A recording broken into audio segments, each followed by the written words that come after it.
Hey, hello everybody. I'm here this evening or lunchtime for Scarab. Scarab. Hello, how are you? How are you doing? I'm glad to be back with you once again. I really enjoyed our last broadcast and was looking forward to this all week. So I'm glad that we're able to Oh, that's find good to time hear. to do it. Good to hear. Um, that's really good to hear.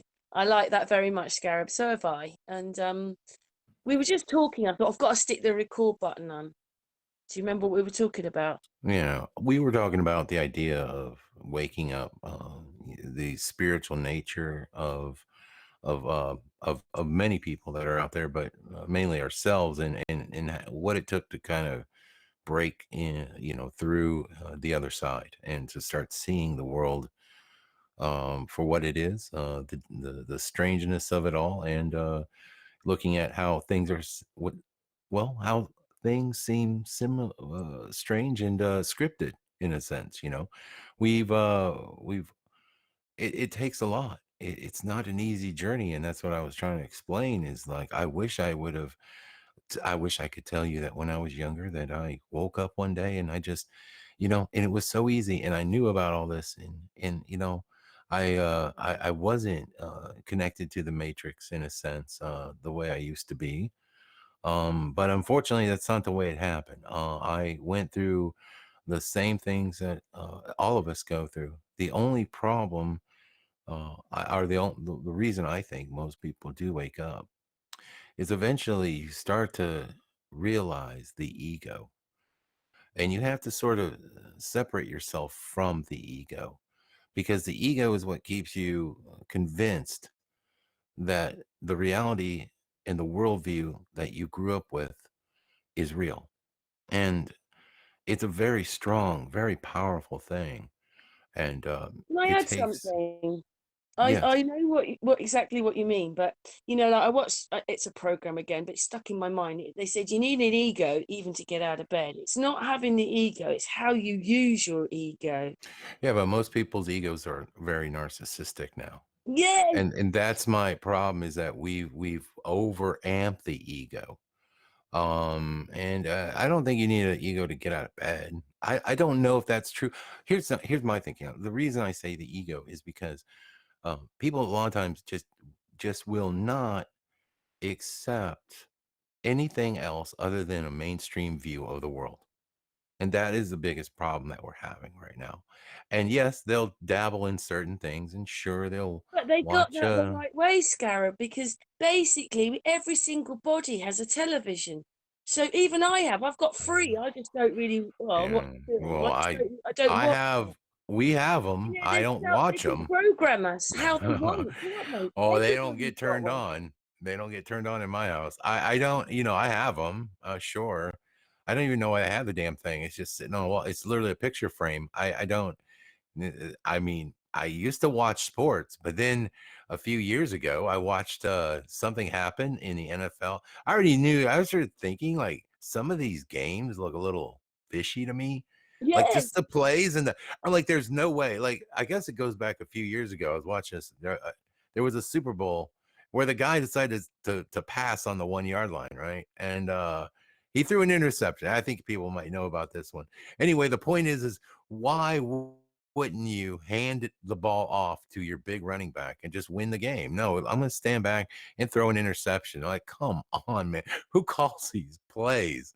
Like, it's kind of, so it started making me thinking, like, is this, there's a lot of money on on the betting on these I think things. Scarab. I So I think wonder, I like, think when they're live, this is why often they don't win because when they're fixing it and doing their CGI and whatever they do on the games that are filmed, they can do what they want. They can win by 6 goals then or whatever. But when it's live, that's why it's usually 0-0 or just about 1 goal happens because they can't play like that. well, I saw something in a few years ago that It's all just fixed. told me that this whole thing, okay, look, I am not going to get into sports. I don't want to bore everybody, but like the scripted nature of reality happens everywhere. Okay, you have to understand it's it's not just in politics and government and things like that. Let me tell you, okay. So this guy, I was watching a game and I couldn't believe what I was seeing. And I couldn't believe that no one even, I was like, am I watching like a Mandela effect or something right here? Are we shifting during this game? Because this is the most bizarre thing I've ever seen, and nobody seemed to report on it. Nobody seemed to care. But there was one YouTube channel that put it out there and said, scripted, this is scripted. And I thought, you're absolutely right. So what it was is they handed the ball off to a guy and he fumbled it. Okay. Again, not to bore everybody, but I'm going to get right through this. So he fumbles the ball. Apparently, there's a pile of men, trying to get the ball. Well, the ball squeezes out, and guess what? The guy who fumbled the ball has the ball. He's standing there holding the ball in the air, like I got it, while this pile ensues on the field. Mm. Then all of a sudden, a referee comes over. They unpile the guys, and she points that it's the other team's ball, while the guy who fumbled it, is holding it. And no one, you can challenge these calls in the NFL. You can do all this stuff. The guy walks off the field sort of, befuddled. And, he's like the only one that, like, he looks like he's in the twilight zone. Like he's like, Do you wow, think what what the happens hell is just that happened? I'm holding a ball. And yet they gave it to the other team. And he looked a little pissed off, but he wasn't going crazy. Like, I'm sorry, but that to me, I mean, the coaches, there's all the cameras, everyone. How did everyone just agree that it's the other team's ball when the dude who fumbled it recovered his own fumble? Like, and this was an actual game, between I think the Redskins and the Cleveland Browns, and like I'm just saying, like this is scripted reality at its finest. And I know it's football. I know a lot of people are like, Dan, but I'm telling you, if you saw this, if you just understand it, to me, I was like, okay, we are so living in a scripted reality. Okay, like I think they want us to put emotional energy into things that really don't matter because it's all a bunch of BS. Okay, I actually bottom think line. the media run us. Actually, it's the media that are in control of everything. Yeah, Not the presidents. It's the media well, because it's coming right into your house. It's all a there's big bigger entities military in program. power. Well, Yeah. what it is, yeah, I think there's bigger entities in power, right? And then you have the president who plays like a puppet. Essentially, he goes along, does sort of what the bigger entities want, and those entities control the media. So essentially, you're correct. That's, in my Well, I opinion, how don't it miss works. Trump. I'm sorry, I don't miss him. Mm. Well, I know you're not a big But then Trump, you haven't seen but the Biden, thing have is you? like I'm America, not America, either. I'm not America. really a big I'm not a Trump supporter, but here's my problem with it. I think for me is like, even is, I try to be as awake and cognitive and enlightened as much as I can. And that damn stuff still pulls you back in. It's like the mafia. It's like the moment you try to get away, they pull you back in. And that's what I see going on because it's like It's I mean, I history know it's after BS. history after history. It's lie after lie after lie. And I think that they Yes. push the people so much with these headlines Hmm. that it's a bit like people can't even. Well, I know people won't forget 9/11, but people forget these things because such horrible things I'm have going to happened. test you right now. Such I'm going to horrible test things you. have happened since that you I, can't I'm remember now. I'm going to test you because why do you not like Trump? Why? What is it? No, no, I'm doing this to be mean. I really want to know what is it that why do you not like him? What has he done? World, I mean, okay. I mean, like as far as like if you say I can't, I'm glad he's gone. I don't want him president. What has he done? Give me one example of something he did. Did he start wars in another country like Bush and commit genocide? Did he do that? Is he a war criminal? What did he do? Because he wasn't real in the first place. None of them are. Which president? Well, give me a president who's been real. But what it was is that he doesn't like when you heard some of the things he said to what, say, other presidents have said, but then you think, well, how could you have ever believed the other presidents? But I just don't miss him Because at all. but what is it that made you not like him?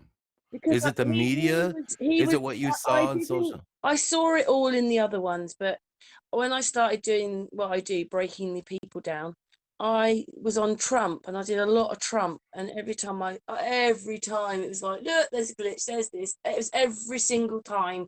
Look, his eyes have changed colour. Look, he was wearing a So, red tie, hey, now he's look, got a black tie, now he's got a red tie.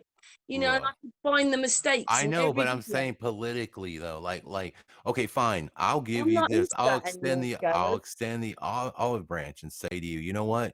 I agree a lot. Like the fact that we had a reality TV show host as president is pretty bizarre. Yeah, His WWF, speeches, his WWF speeches person. suck. His speeches absolutely suck. I can't even stand listening to him. I'll give you that.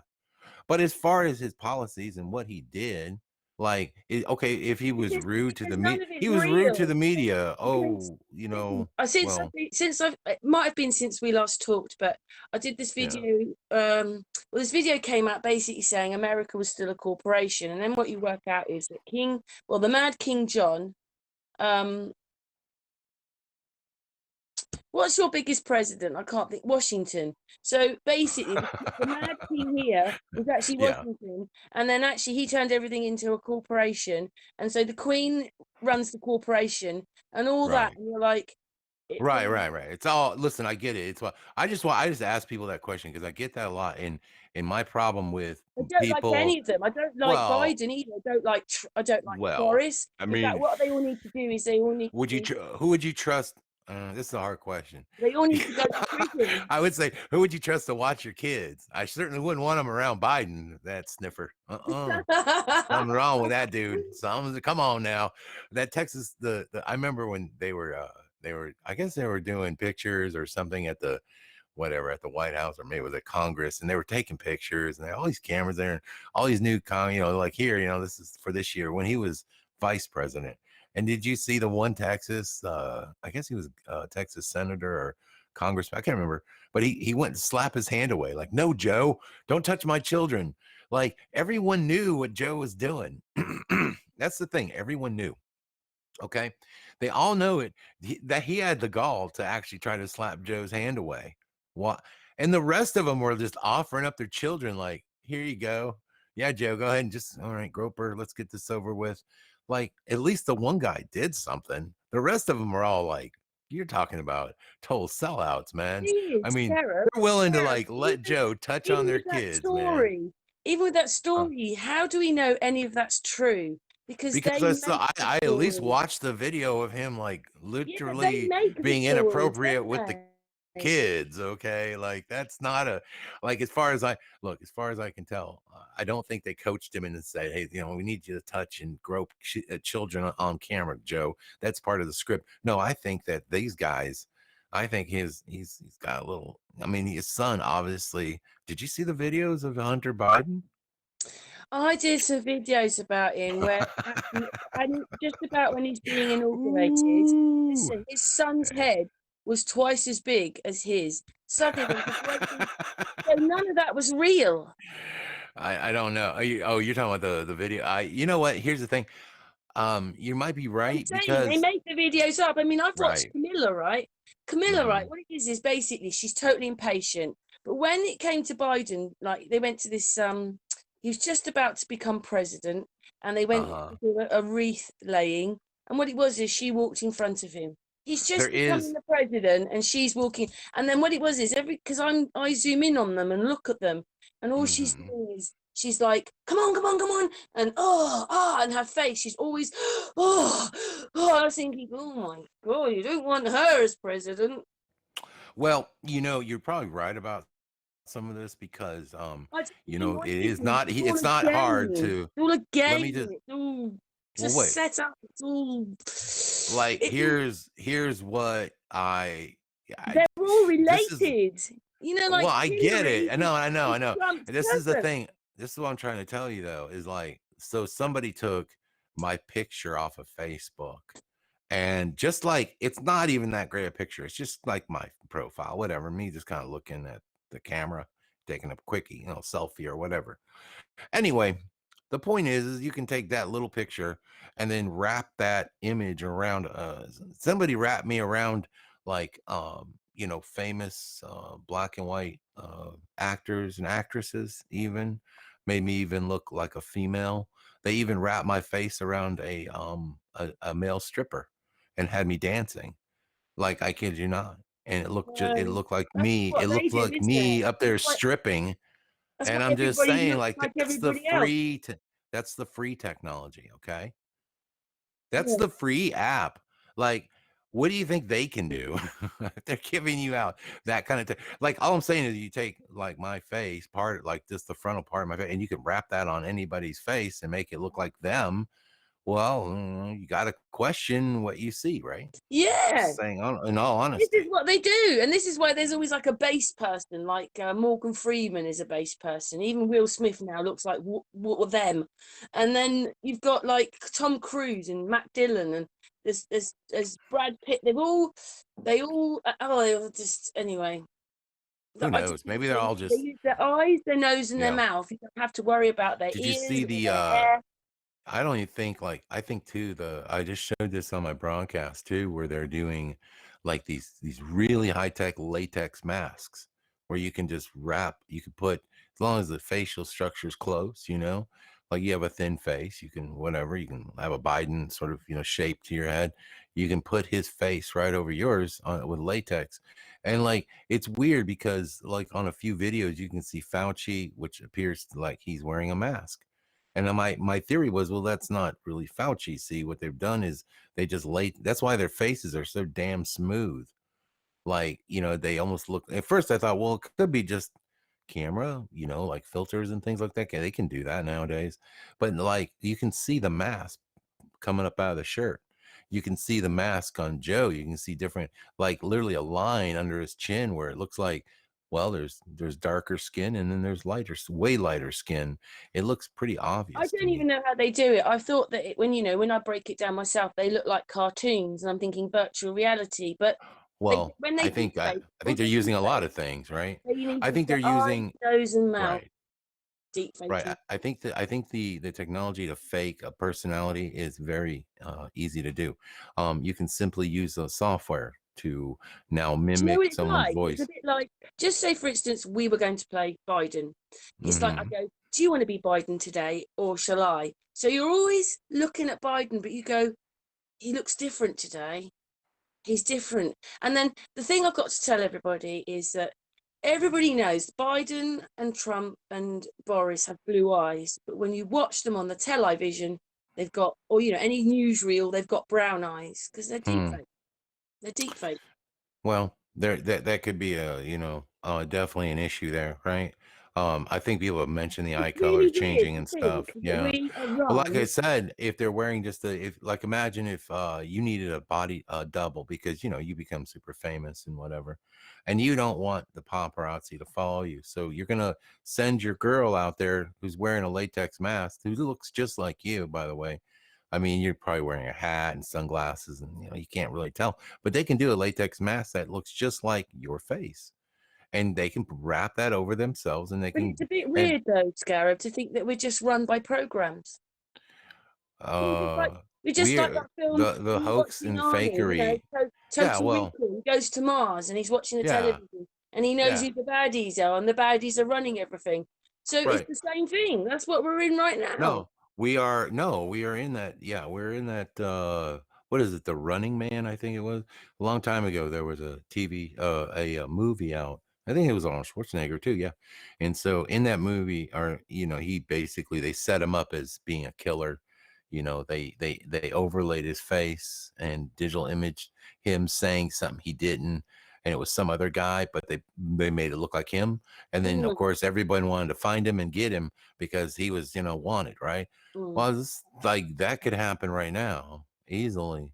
I mean, all you got to do is, just you can fake it Yeah, the digitally. same It's thing. scary. What it is the news comes They on. control reality They because of say that. they Like, say oh Trump my won. God, This it's is Trump in Hawaii, and all they've right. done is deep faked it. He never went. Yeah, That is horrible to think. And so they go, this is a war. This is this. None of it's real. that's why I avoid staying off of camera as much as I can because I'm just like, I don't really just. I mean, not I that they think they already don't AI have us my personally. face and they could do something if they wanted to, but I Yeah, guess I think they AI our faces. Well, Because often when we've well, recorded it, I can see a white ring around people's faces. I think they AI you. They can take your well, face and they can put you in a court scene. How do you just don't of know? course they could. It's just, No, they could do. Listen, I'm telling you, the technology. They put me on a stripper. My face. It looked like me up there dancing. Look, the same, the color match, the skin color match, everything. And like they had me up there, and they like it was a little smoother or whatever because it showed more of a younger me. But still, it was like it was crazy that they could take my face and do that with, and it looked legit. Like if I'm sorry, but if you're not really paying attention, you're used to this technology already. Like many people are, they can't even see the green screen anymore. Most mm, people think that when these guys are doing interviews, that they're out there standing in front of Congress, or they're out at the beach or whatever. mm. Man, that could so easily just be a green screen. That is never. You don't even know that it's a movie set. It's Hollywood and politics sort of merge and blended. Maybe it's like Wag the Dog or something. I don't know, but it's like it's gotten to that state right now, or what we think is real because the media says it is totally false. I And agree with you. I you agree know, with you. That's exactly what it is. so tell me about your boy.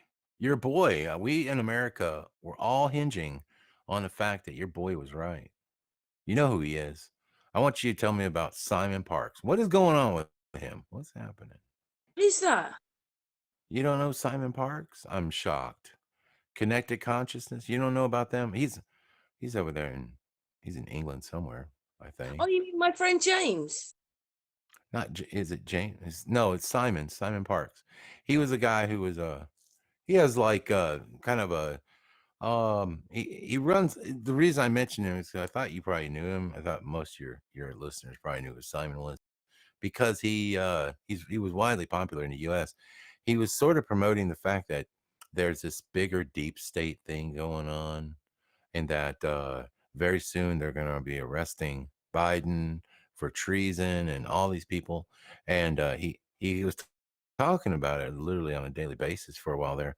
And I was just wondering if you knew about it. But if you don't even know him, well, there's No, really no point in discussing it. Okay. I just thought you probably knew who he was. Okay. All right. I don't know everybody. Oh, it's okay. Well, you only know the important people. So that's really all that matters. I know I'm you. kidding. I'm kidding. Huh? I know you. Exactly. Exactly. And you know what? Hey, once you know me, I mean, I get it. It's like you're just like, you know what? I don't need more friends. I got Dan, and everything's no, I'm just joking. I'm kidding. I'm kidding. Look, I like to joke around and have a little fun, but yeah, I was wondering if you knew about that. No, because there was a lot of stuff going down about stuff that he was saying, and that he seems to um, you know, well, it's interesting, and I was just curious to know what your thoughts were on all of that, because it seems to me that he's being fed the wrong information, and I think that honestly, he seems like a decent fella with a good heart, but unfortunately, I think his information has been a bit misleading, and so a lot of people thought there was some big events that were going to happen in the US regarding, because you just mentioned the whole corporation stuff. And so that's been kind of being thrown around there again, like, well, that's what this whole thing's about. It's about getting us removed from the corporation of the United States of America and literally freeing the world of this control that's been over us. So it sounds like this great new awakening coming. And I thought, God, that would be wonderful if that were the case. Finally, let's free us, free humanity. Like that's, I think most of us can get on board with that. So anyway, just was wondering if you knew. I think I do know who he is, but I'm so busy with my own stuff that Mm. yeah, I I I spend can't a watch. lot of I time actually can't watch researching. everything. Yeah, I spend a lot of time looking at everybody around the world, like all kinds of different, places of Yeah, because of your of, big of thing is information. Mandela, isn't it? The Mandela effect. Well, it's not just Mandela. I do. Before I was Mandela, I was really into, for a time I was into politics, but I was also into like, everything else. I mean, you name it, any type of, weird, crazy sort of conspiracy angle. I was looking to try to decipher and look at it from my point of view. And it wasn't until the Mandela effect that I decided to get out there and speak and talk about it, because I guess at the time on YouTube, when it was a little freer, there was plenty of channels out there speaking their truth. And I guess I was quenched. I didn't need to to put my name in the hat, because at the time it just seemed like, well, there's plenty of people doing good work. There's no need. I don't need to saturate it anymore. And then as time goes by and channels get removed, and we start seeing people get blocked and whatnot, it's kind of gotten down to where it's very difficult to find people just speaking their truth anymore on YouTube. It's like everyone's either afraid or has lost their channel, or just has decided that it's just pointless because no one's listening, because they've become so corporatized that even smaller channels can't really, unless you're part of the bigger internal networks of YouTube, you cannot get anywhere. You're sort of stuck. Can I just say that That's happened to me. The main channel has 2 strikes on it right now, and I know Oh no. I've heard of load of people having strikes, but Yeah. I actually used a little bit of footage from RT News, and I got done for medical misinformation when RT News is still Oh going. It was a live stream and they man. got paid. And so, Oh no. oh, excuse me, I sneezed. So how can that be when RT has still got it showing, but I get paid? Yeah. So that's how biased YouTube are.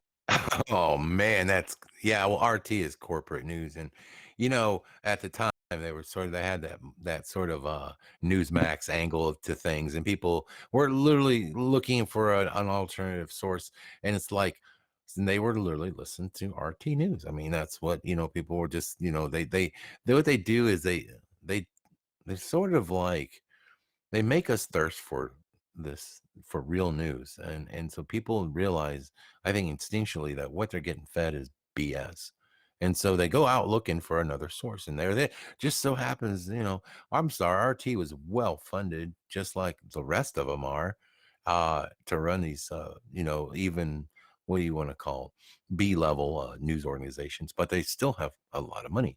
I know what you mean And about the locking down, because obviously I thought, right, well, okay, I'll put myself on Bitchute. I like certain things on Bitchute and I like lots of things on YouTube, but on there, because it's obviously a bit freer on that channel, and because I feel so yeah. tied down, even though I like the things I talk about, if we weren't tied down, I'd say a lot more, but we're tied down. So we're not allowed to talk about things that, we're put in these boxes. But on BitChute, they write me messages like, haven't you seen what's going on today? Because obviously it's not so locked down in BitChute. Maybe a lot more people put stuff out on BitChute about it. You can't You know on what I BitChute. think? They You know just what shut I you find? down. Just for your audience, this is how I sort of gauge it, right? Because nothing I do is scripted in any way. When I hit the go live button, that's literally like a few hours before the broadcast. I put together sort of an overall outline of what I may cover, with the help of others in my crew. And what we do, and these are all, this is people that are just helping, to help, and I try to give back when I can. Um, so we're a very small, organization. But what I do is I just try to show some memes, I show some news articles, and whatever. And if you listen to you or me or any of the handful of real people out there, you can tell, like, we have to pause and we have to think about what we're going to say sometimes. What drives me crazy is that, how many times have you watched YouTube channels that you like, okay, that are giving you information about something, just sit there, look right at the camera, and spew out all the information for like literally an hour, 2 hours, that they're going to give you, right? And never stop to think about what they're saying, stop to, change direction in a thought process. Like, the way people act on YouTube, even YouTube, is like very much like news media, and those people are reading off a teleprompter. And so my theory is that, like, there's people out there that are on YouTube that are very scripted, and The way you can tell is because they never pause for a thought. They never stop to think about what they're saying. They don't act human. They have all the information. They're very confident in giving you all the, stuff they believe in. But it's like nobody believes, give me a break. Nobody believes everything you know what I'm saying? Like they're not sure if everything is 100% truth or not. I have my theories, like you have your theories, but we're willing to talk about it and mill it over and then come to some sort of like Occam's razor conclusion as to what the You final know, the thing that's answer might missing, be. the Yes. thing that's missing is that people aren't talking with each other; they're talking at you. Even in Right. group But discussions, even talking at you you do though, that. it's like, but even talking at you, it's like it's don't you realize another thing? Here's another thing too. For all you Yanks out there that are listening to me, one of the And biggest British, ones, and British, or and English, British, and European, and British Australian, too, because they probably do the same thing in Britain too. But like my everyone. my theory is that the intelligence network is worming its way all through YouTube. It is like, it's there. And I think these people hire quote content creators and people like that to do a job to be a talking head for an agenda. So you have to be careful where you're getting this information. Just like Alex Jones or people like here, he'll give you some real information with a spin, of course. He'll lead you in a certain direction. And he's always talking out of his, both sides of his mouth. The guy's, he's a pro. But like one thing you You can know who look else at, he is? He's Pompeo. He was in the government as well. Not only was hmm, he Bill Hicks and the other one, he was Pompeo as well. It's oh, good. disgusting. I wouldn't, at this rate, who knows? I mean, maybe you're right. I've looked in, it's so hard nowadays, like I said, with the digital technology to say that, this guy is really him or not. But I'll tell you what, somebody mentioned, you're going to laugh at this, but did you see remember the shooting at the Capitol building? What, a few weeks Do ago, you about a remember? month ago. Yeah, yeah. When the big siege, right? Yeah. Yeah. So that was so scripted. Like, I'm sorry, but that was just, whatever. That lady didn't get shot. And she didn't die. And I don't believe any of it. Okay. I don't believe a word of it. I mean, looking at like how it transpired and watching the police go up the Well, do you know what? stairs, I hear, the whole well, thing. I hear Yeah. Biden isn't even there anymore, that he filmed from a film set in California. Well, it's somewhere. I mean, it looks very suspicious. There's somebody calls it Castle Rock Entertainment, and it's funny that there was a person with a Castle Rock hat at his inauguration in the freaking crowd. They were wearing a Castle Rock Entertainment hat. No. Like get out of here, or it was a beanie or something. Anyway, the point is that if you watch that show, and maybe you should investigate this since you like to look into these cast of characters they might be playing. But somebody tipped me off, and I was like, man, I would love, maybe there's a ring of truth to this. It was like, wow. So, Alex Jones was there during the siege. He was up there bullhorn and doing his thing. Now, if you go back and you probably have to go to Bitchute or something and watch the video, but watch the guy that comes out and shoots the girl that's going through the window. I saw that Eh, one. Well, look at the guy.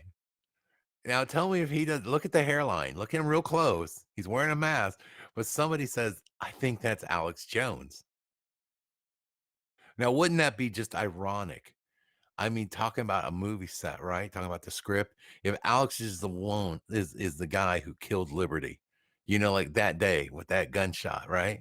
Like of all the people who've been promoting like this, yeah, we gotta go against the government and blah blah. Alex is just so full of crap. But the But point do is you though, know wouldn't it something? be? Do you know something? When Yeah, I was looking at the footage, yeah. I actually, goes through your mind. Oh, he looks a bit like Pompeo, Mm. which is Alex Hicks. I mean, Alex Jones. Yeah. Well, I don't know about the Pompeo link because that's the first I'm hearing of it, It's on but my channel. It's on the Sun and Moon oh, is channel. it? Oh, okay. Why am I not getting your? I know I subscribed to your. See, I barely get any notifications at all. So bad, so bad. I don't YouTube, it's either. terrible. hum? I don't either, but I do No. sometimes, or they come in like 2 or 3 days later. Yeah, sometimes I just get a random pop-up. I mean, it's like then I'm like, "Oh," and I'll go back and look and like, "Oh, this person put out 2 or 3 videos," and like, "Hello," I'm you know, good always nothing. putting out videos, as long as I'm Yeah. putting out videos. Well, they probably got you shadow banned or something. You know I this don't know. Mandela effect? I wanted to talk to you about that. It's What do really, you wanna talk about Mandela? Tell me, what is it you'd it's like to know? really, really strange right now. James, a friend, came to stay for a few weeks, and we started to look things up. And we were Yes. looking up these things called spit forts. They're between the Isle of Wight and like Portsmouth. They're sort of, you know, now we realise as well that there was more land around us, and so that was all maybe why they're there, because when they were built on land, but they're in the water Uh-huh. now. Then What are they called? Napoleon Hold on a second. They're called spit spit forts? forts in the English Channel. Spit forts in the English. Okay, I've never heard of spit forts. I've heard of star forts, They're, which I've covered many but times. so far, because obviously I did ask You people, know. but there's one in on France, but that's like a Mortello tower shape, and there's another Okay. one in Wales. So there's got to be more of them. And Spit. then You mean like SPIT? yeah, Spit spit, yeah. fort. And then Okay. basically we found out that Napoleon was Oh, the baddie that everybody told us he was. But basically, when he came into England, he kind of got, what but in the hell are these?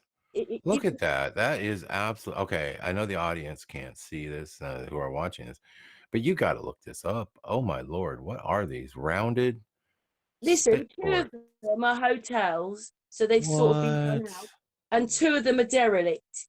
And it does seem they might have added stuff in the Second World And War. when were these built exactly? Who knows? That's what I mean. Like, and how far out are they They in the said the channel? 1800s. Oh yeah, they're gonna what? They're gonna boat a bunch of concrete out there and build this thing? Yeah, okay. Yeah, I believe that. When the water goes down, a couple of them are Oh, built I on see. rocks, but Really? Really? You didn't realize it's still muddy? Like, how are you gonna get concrete to set in water? Like, you have to yeah, put piers and down then and if sink you piers go, machines, and this stuff would like sink after a while. You can't just put this on like sand. hey, do you want me to tell you even more something that we Okay, looked up? But this there's, is absolutely bizarre. I've got to find the video What because in the hell? I'm not on there. Oh, anyway, so Yeah. Napoleon wasn't a baddie after all. Actually, when he was, even though he was boat arrested, basically he came on shore and everybody was wearing red carnations. So I went and looked it up, and red. So if it was dark red, they loved him, and if it was light red, they admired him. Either way, it was all thumbs up for for Napoleon, and it's like, Well, no, he was a baddie. Anyway, they didn't want to execute him, and they exiled him to Saint Helena. But it's like, what? hmm. I wouldn't It be doesn't all add up. surprised if our history is all lies when it comes to people that they've demonized as like conquerors or whatever. Like maybe people, maybe he saw something that was, that he realized maybe he was fighting against the powers that be. The history, the victor writes the history. So what do you think they're going to do? They're going to write history and say, well, Napoleon realized that, the oligarchy was evil and corrupt, and he was trying to go against it. And, you know, yeah, you think that's going to be in the history books? No. You're always going to hear about, it is weird though, how in history, like there's always like this, like a person that like gets in there and kicks a lot of ass, like Genghis Khan or Napoleon or Peter, not Peter, who am I thinking of? Oh, I can't think of it. I just lost the Alexander the Great. Mm. People like that literally can go out there and just like at some point there's like this person that goes in and decides that they just want to, what? You think Alexander the Great just wanted to what? You want to take a bunch of men. How do you convince people of this? Think about this. You're going to leave, you're going to literally conquer the known free world, okay, by raping and pillaging all these other places like they said he did, right? By conquering all these, he literally conquered the known free world within a short period of time. But why would he do it? Why is it that there's something inherent in people to make them want to rise up and do this and create all this havoc? Now, we don't know why his reasonings were. I mean, most people think that, they just, the lust for money and treasure and women and all that kind of stuff just made him do it, like he just went through and, wanted to, that's how you garner wealth, by stealing it from others back in the day, right? But like there's still a risk.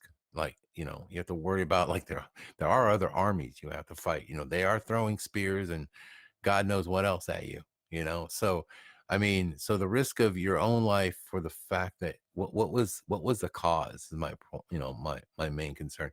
And I wouldn't be surprised, I really think that when we hear about history's villains, like there's always another aspect to it, right? And makes me think to myself that, you know what? I wouldn't be surprised if a lot more of these guys were probably in their, thinking, at least in their belief system, they think they were doing the right thing by going Mhm. out here and doing what they did, right? So it's hard to say. I don't know. Like I said, Hey, hey, Scarab, do you want to see some yes, other weird looking things? Just sure. What do you got? put in your search bar Okay, abandoned World War II sea forts in Thames estuary. okay, that is a mouthful. Abandoned. Well, you can put WW2 sea forts Sea forts. Okay, in the Thames estuary. in the Thames Estuary. I am just winging this one because I don't know what I'm doing. Let's see. All right. Inside abandoned. Okay. Sea forts off of the UK coast. This one? Yeah, have you seen them? They're War of the World looking things. Oh, those things. Okay. Weird. Weird. What? All right. That's bizarre. They That were was like an supposedly easy. built. I They were don't built know. in the Second World War, those ones. There's so many new World War II things that, like, see, I studied World War II, like, for about, I don't know, 10, 15 years when I got really, when I was really looking into history. I thought history was cool. So I studied a lot of history, and World War II was, one of the ones I studied. I was just, looking at just, I mean, it's just amazing to me, like, like the stuff that went down in World War II, Mm. right? And so I was kind of familiar with the technologies of World War II and things like that. And then you hear about, like, and it kind of sparked my interest again when I found out, like, America was attacked by Nazis. Apparently, there was this big, saboteur explosion in New York Harbor, and it damaged the Statue of Liberty. I'm like, you got to be kidding me! I've never heard of such a thing. What are you talking about? And then I found out that the Japanese also killed Americans on our soil after the war. There was a bomb that went off, a balloon bomb that they sent over, and it killed some person. I never heard of this. I mean, the razzle dazzle camouflage ships. They're painted. Have you seen those razzle dazzle camouflage ships? Like they're painting. You got to see these ships. They're crazy. It's like, why wouldn't I have seen a razzle dazzle ship at some point? And then you look and you see them now. They used to paint these ships with these weird sort of geometric patterns on the ship, so that would disguise how many ships were in the convoy, so that German U-boats would have a harder time determining their distance for torpedoes. Really? Yeah. Yeah, look that up. That's crazy. And now these things right here are nutty too, because they're so close together. It's like I don't really understand, unless they used to have ramps that attach these things. But it looks like something that would be really easy to target. Like, I don't know how say what was the point of these exactly? Do you know? No, but most of it's lies anyway and stories. So they've Well, just, I don't know, like I don't know. things didn't happen like the way that they've said. Yeah. These are kind of crazy looking. And they look like a barracks or something for men that would be, you know, They and they've said been that sitting those there. things could have like fit 2,000 a pod. You're like, oh my God, there Wow. could have been thousands of them out there. And but they said it only had But 100. why would you need men at sea like that? Like, why would you need 2,000 to store 2,000 men at a time when you Yeah, could just, and it looks vulnerable, really, doesn't it? it does look, no, that's what I was saying. Like, if I was a enemy battleship or something or whatever, I mean, one good salvo into that, and there you go. That doesn't look like very safe at all to be, sleeping. I mean, besides that, you're just sitting there out in the middle of the water, I guess. I mean, it's just bizarre to me. And look how, I mean, what's weird too is when I'm seeing this one, okay, what is going on with these? Are you telling me the ocean used to be a lot higher? Because to me, like, why would they need to be so far up off? I guess the ship There was parks next more to of them. them. I think there was three. I think there was three of them, and I'm just there wondering was where the water line, where there it was was at other its ones max. because I Hmm. can't remember which way round it is, but some of them were owned by the army and some of them were owned by the navy, and I think that's a navy one. But like Okay. there was more of them which are gone. That's the only one that's left. But I mean, look at it. Well, I'm looking at one right here. Is a picture with like 5 of them in a photograph, Yeah, and they I'm used to have seeing these these. runs between them, so they had these sort of, like treehouse things, so they could get between. Yeah, but they're not. But like, it just looks like the worst way to store. Why would you want to house men in the middle of the water? Like, that seems like a dumb way to do it. Like, I I don't really get it. And then you'd have to still bring them by boat to be there. So why wouldn't you just park the boat in dock it and let the men get on board? Like, just to move all that material onto these things so that you can move it again onto a boat seems really counterproductive. I don't know. Maybe I don't understand them, but just looking at these things make no sense at all. Massive, amazing, abandoned mega structures. And it's talking about, okay. I've seen them before, but it's a bit like when you realise everything's such a lie, and how could those spit forts be in the water? And some of them have got wells in them. You don't have a well in the sea, so you're like, what Well, is going on here? all right. Nothing adds up. Nothing's right. It's all weird. And then in Brighton, what Hmm. was it called? It was called It says the right Daddy here, by the way, that Longlegs. Look up the Daddy Longlegs train in Brighton. Look that one up. okay, Daddy Longlegs train. You know what I saw too in like some weird, oh my God. It's like, okay, so when I look back at our history and look at old black and white photos of whatever, like this is pre-World War II Germany, they had a train like that was hanging from the top of the track and it was going above ground. And it was like, so instead of like imagine a subway train, like, like I don't know why this seems so out of place for me. I mean, the technology and the way this thing was moving, because the film had been fixed, so everyone, it looked like you were watching something today. Like, it wasn't choppy, it wasn't grainy. It was beautiful, and it's black and white, and this train is going over the top while people are walking underneath it. And I'm like, I had no idea they had these elevated trains like that, like in Germany. Like, so you start to see these technological marvels around the world, and it's like, okay, why didn't I ever see anything like this? But uh, every once in a while, somebody puts out a video and they show like super high definition images in black and white of pre-World War II Germany or Europe, and it's like, wow, what is going? It blows your mind away, because you're just like, I had no idea that this stuff was even available to us, and this type of, the technology and the stuff that we could build, right? It's amazing. And so anyway, and I studied a lot. That's what I'm saying. That's why it's shocking to me. All right, sorry to get on that rant, but what do you want me to look up now? The Daddy Longlegs in Brighton. The Daddy Longlegs in Right. Brighton. Daddy Longlegs train in Brighton. Train in Brighton. Brighton. Okay, here we go. The Extraordinary Daddy Longlegs Railway of Brighton. Let's get a look at this. Huh?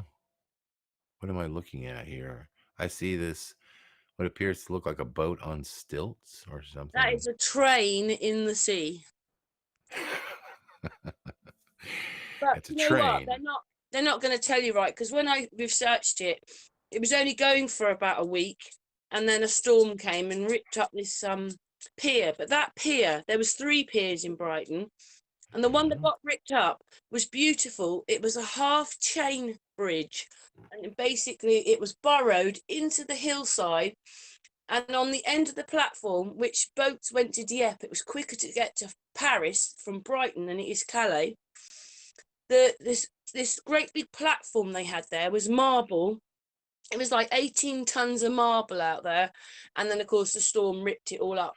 All right. Well, so is it like on, you say it's a train? Is it like, so I see that the, like, okay, so, oh, this is weird. So what I'm looking at, the remnants of a strange stilted building on rails Mm, can still be seen at low tide. So at low tide, you can go out there and see basically the track. piers, I guess, the track. Yeah. It's not the track, it's the pillar things that the track sits on. Yeah, the pillars that the track sits on, Yeah. correct. So they put they put a, now what was the track made of? Because wouldn't like the salt water eventually like, I don't Hang know, on, I'll tell you degrade it? something else as well.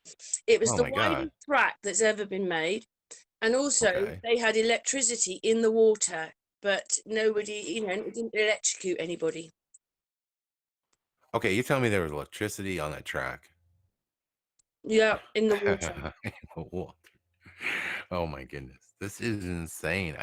Again, once again, see, this incredible technology that we start to like become aware of But it that they still did. looks old, doesn't it? So, they said that because of things like those things in the sea and that's how they made War of the Worlds, because they took them into, because they look like War of the Worlds. But Oh, wow. you know, Well, why wouldn't they as just put history a got to boat? lie, Like, I don't understand the idea of having, is this because of the low tide effect? I mean, is that what they were thinking? Like they could still have this railway because at low tide they couldn't use boats. So, yeah, it was out of the sea, but of course, then when the tide came in, it was in the sea. oh wow. And there is That's another interesting. electric train there, one of the first. It's a little mini one, so that people can have little rides on it, but that's there as well. And then what I Just realised was that, like in the 1800s, Brighton was just, not only does it have the palace there, which looks like a synagogue, but they say it's a palace. It's got domes. It's got the oldest aquarium in the world. It just goes on. They had an Eden project there. You're like, well, I then don't what happened to understand. it? What I don't understand is like how they invested so much money into doing this. And I see this thing now. I see it with low tide and I see it on the tracks. And there it is. And it's just like moving pedestal a sense. And there's people on it and they I've done just videos on these and, things. They're on the but channel. I also see people walking next to it. Like, so I'm like, well, so what's the point? Like why would you even invest in this? Like, wow, that's crazy. I don't know. I mean, there's so many like marvels that people did and so many inventions that we just went for. It's like, and at the time it's so crazy to think, like, these undertakings are pretty big, right? Like, for its time period, imagine, I mean, money being money, it's still going to be expensive to do something like this, right? I Mm. just don't know where they thought they, I don't know. We had It's no just roads. crazy. We had no roads, no Right. trains. They managed to Right. burrow that pier into the hill, like so many feet into the hill. How did they do all that when we couldn't even deliver our products very good because we had to do it all by boat? None of it adds up. None of it. It's weird. Yeah, they'd say it's sort of their that this the way they got this to work is sort of equivalent to their sort of version of Tesla as far as, you know, uh, getting the systems to work in this thing, the electrical systems. They said it was Mm. actually um pretty amazing. I got to read more about it. I'm just looking at And then you've pictures got right to now. think some of the beaches, right? Because Brighton's a flat beach, but some of the beaches have cliffs behind them. And in the Yeah, 1800s, they've got little things coming down the cliffs with the people in. How did they do all that going up the cliff face? that is a good question. I mean, I mean, there's just so many well, questions. it's just like what my biggest thing is like the monumental structures that were built literally in the dark ages in the star forts that are all over Europe. Like my big thing's been star forts, right? Like when I see those structures and I see the scale at what they're built at, okay?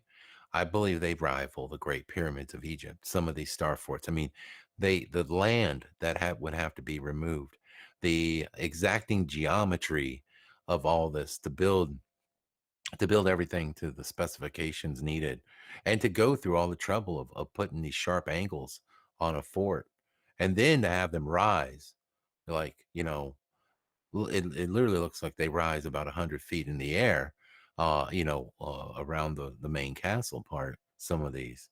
And then inside of it, there's even more structure on top of it.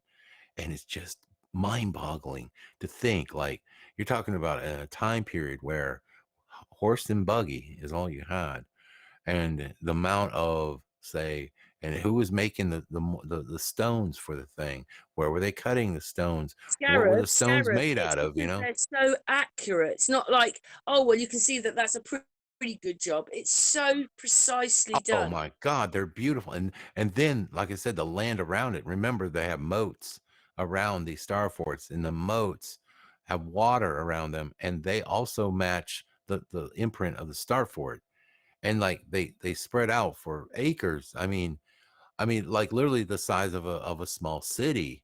Some of these things are so big, it blows you away, and you're like, okay, you now remember, we can make a case for this is 1800s. We're in the, uh, we're definitely in, doing more modern machinery and things like that. The Industrial Revolution is starting to kick off. Okay, I can maybe see, okay, we could build, big battleships. We could build stuff like that. So yeah, you could see this is something that they could probably do, no problem.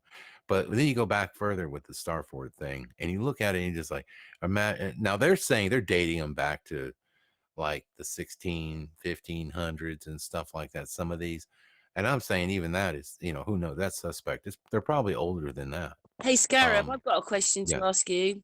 What do you yes, think? What do you think windmills are for? windmills. Mm. Well, I've always heard they were for, churning, um, the, what is it? The wheat, or like, for like milling essentially. You use wind power to mill and grind, the harvest. Is that correct?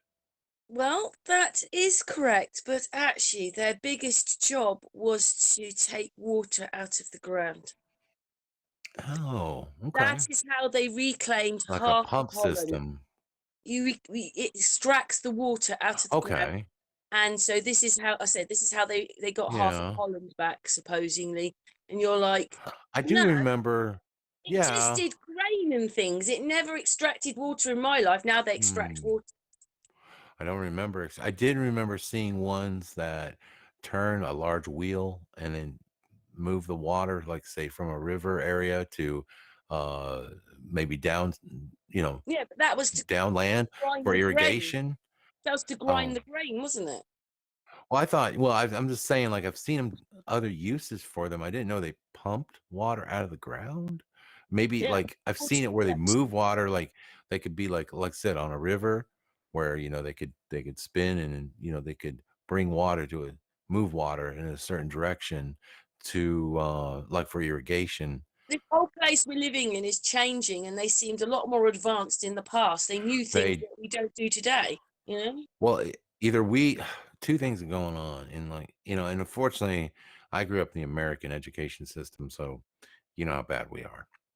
So, I mean, I have to wear that, badge of shame, and say, it was America, and, our system of education is very, limited, as far as, really opening up young minds to look at the idea of, the possibilities that might have been out there, until I got older, where I could look this stuff up for myself in books and internet and things like that. And I never liked history as a kid. I thought it was so boring. But of course, it was American history. It was like, and these were lies, man. I mean, you gotta understand, this is a school system that literally, taught that George Washington was like Jesus or something. Like, this dude was, like, he never told a lie, and he was like the greatest president That's what I ever, meant and earlier on. It was like the all this King Scarab. ridiculous. You said Yes.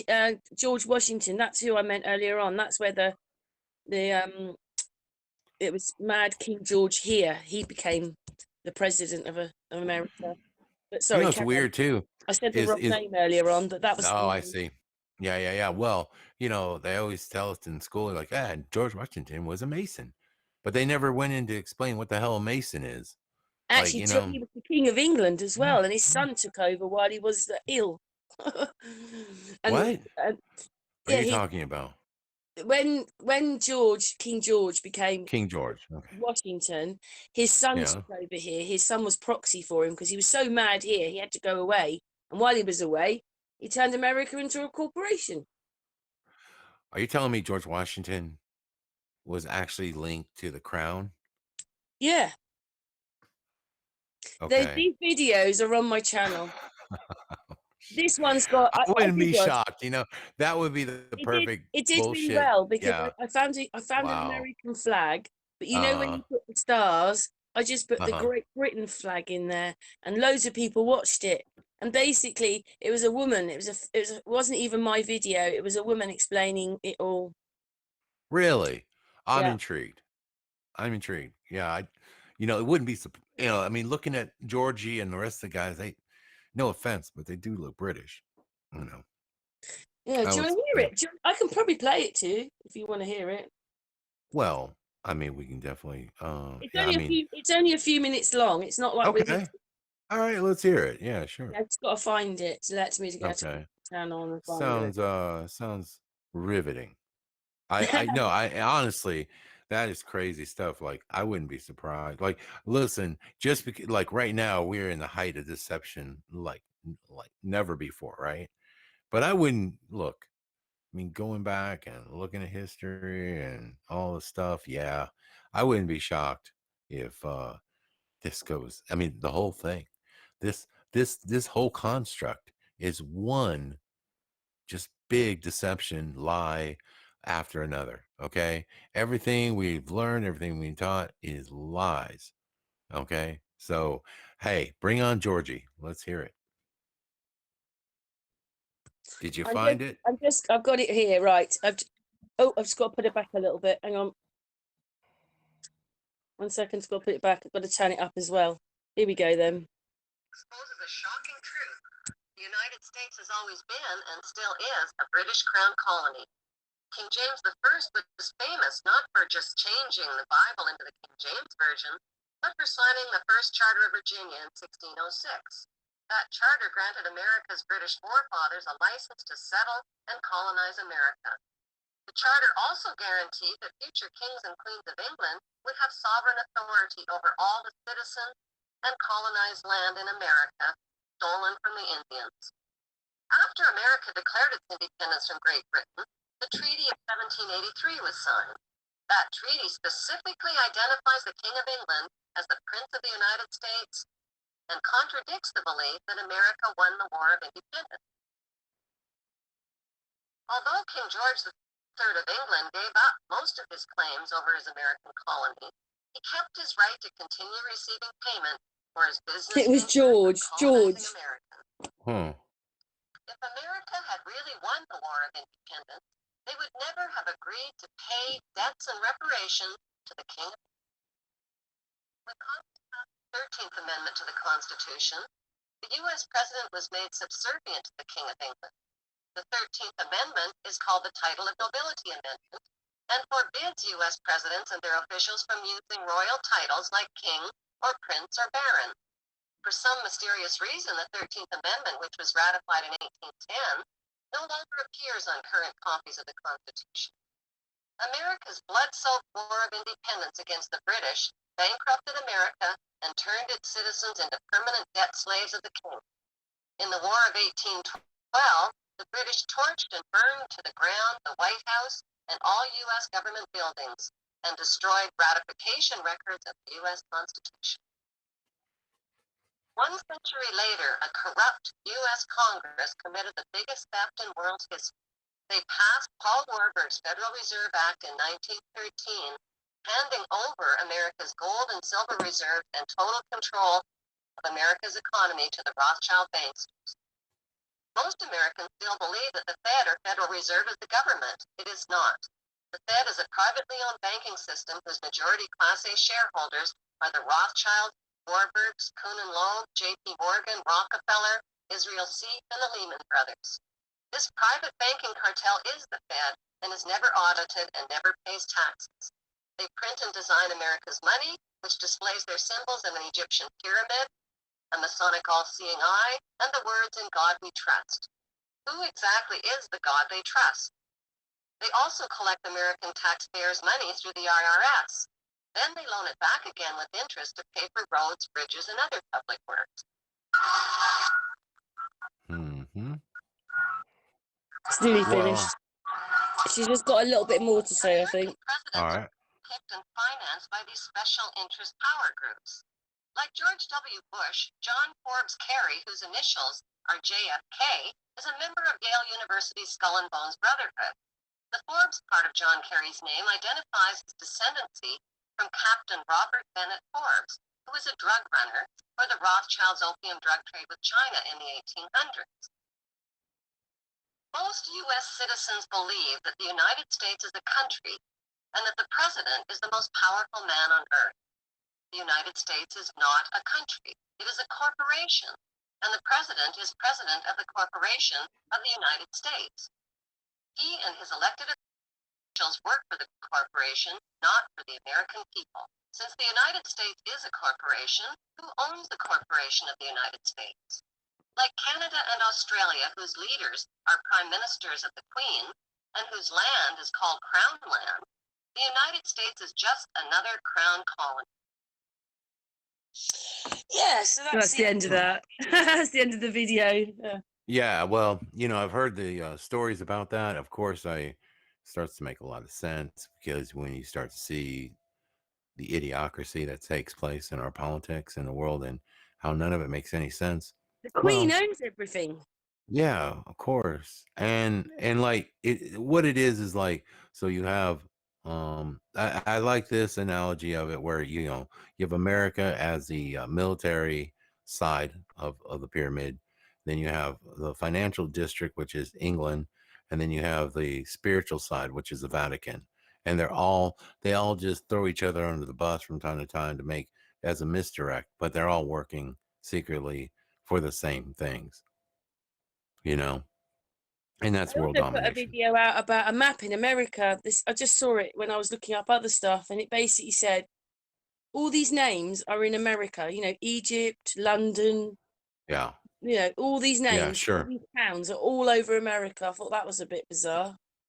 Well, that was why they had like a lot of people like remember they praise Lincoln and all this stuff for abolishing slavery, and then you find out later, if you're smart enough and you realize that it had nothing to do with slavery. It's about creating this creating the union to solidify it in a sense, because the southern states were just separatists, and they were like, no, we're not going to be a part of your system. We're a republic. This state is its own sovereign entity, and they were like, no, you're not. And then so they of course, because slavery was prevalent in the South, that was the ad campaign against or for why they should go to war, was to abolish slavery. Not to not forgetting the fact that the North, had abolished slavery, but the atrocities that were done to the slaves up north were 10 times worse in many cases than what was done down south.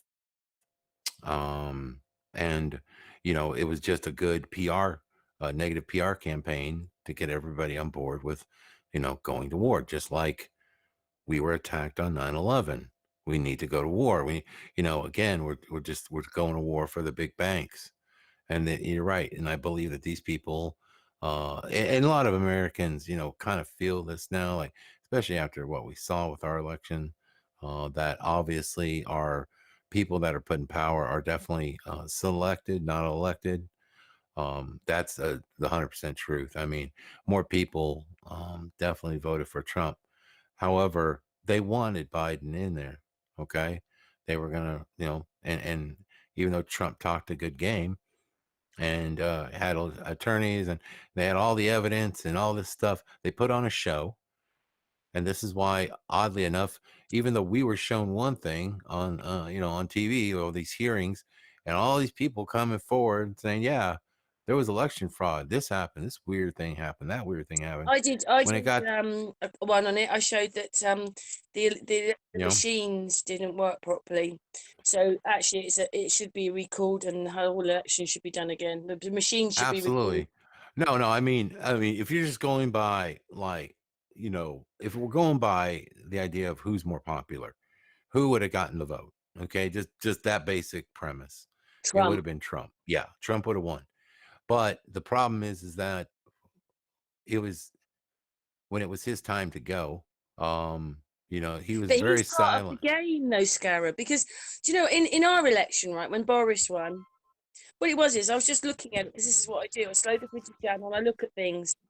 And then suddenly realised that right next to the camera, you can see the cameraman is well above the camera.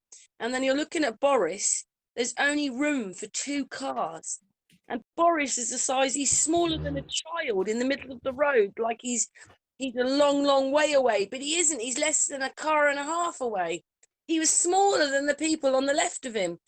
So that's when, when I saw that, when you see these things, so he never won with an 18% majority. They lied.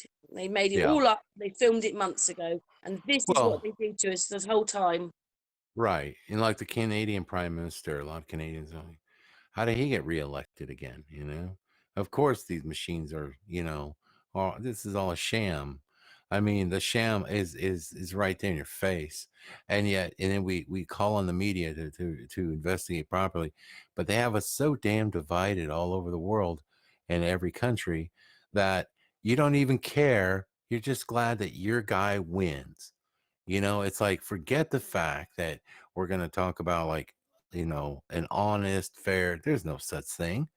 They want who they want in there to do Yeah, to do some dirty work or that's whatever. what I'm And saying. It's what? horrible to think there's this whole system with these Yeah, programs running us. It's not anything like you think it is. There is no no, democracy.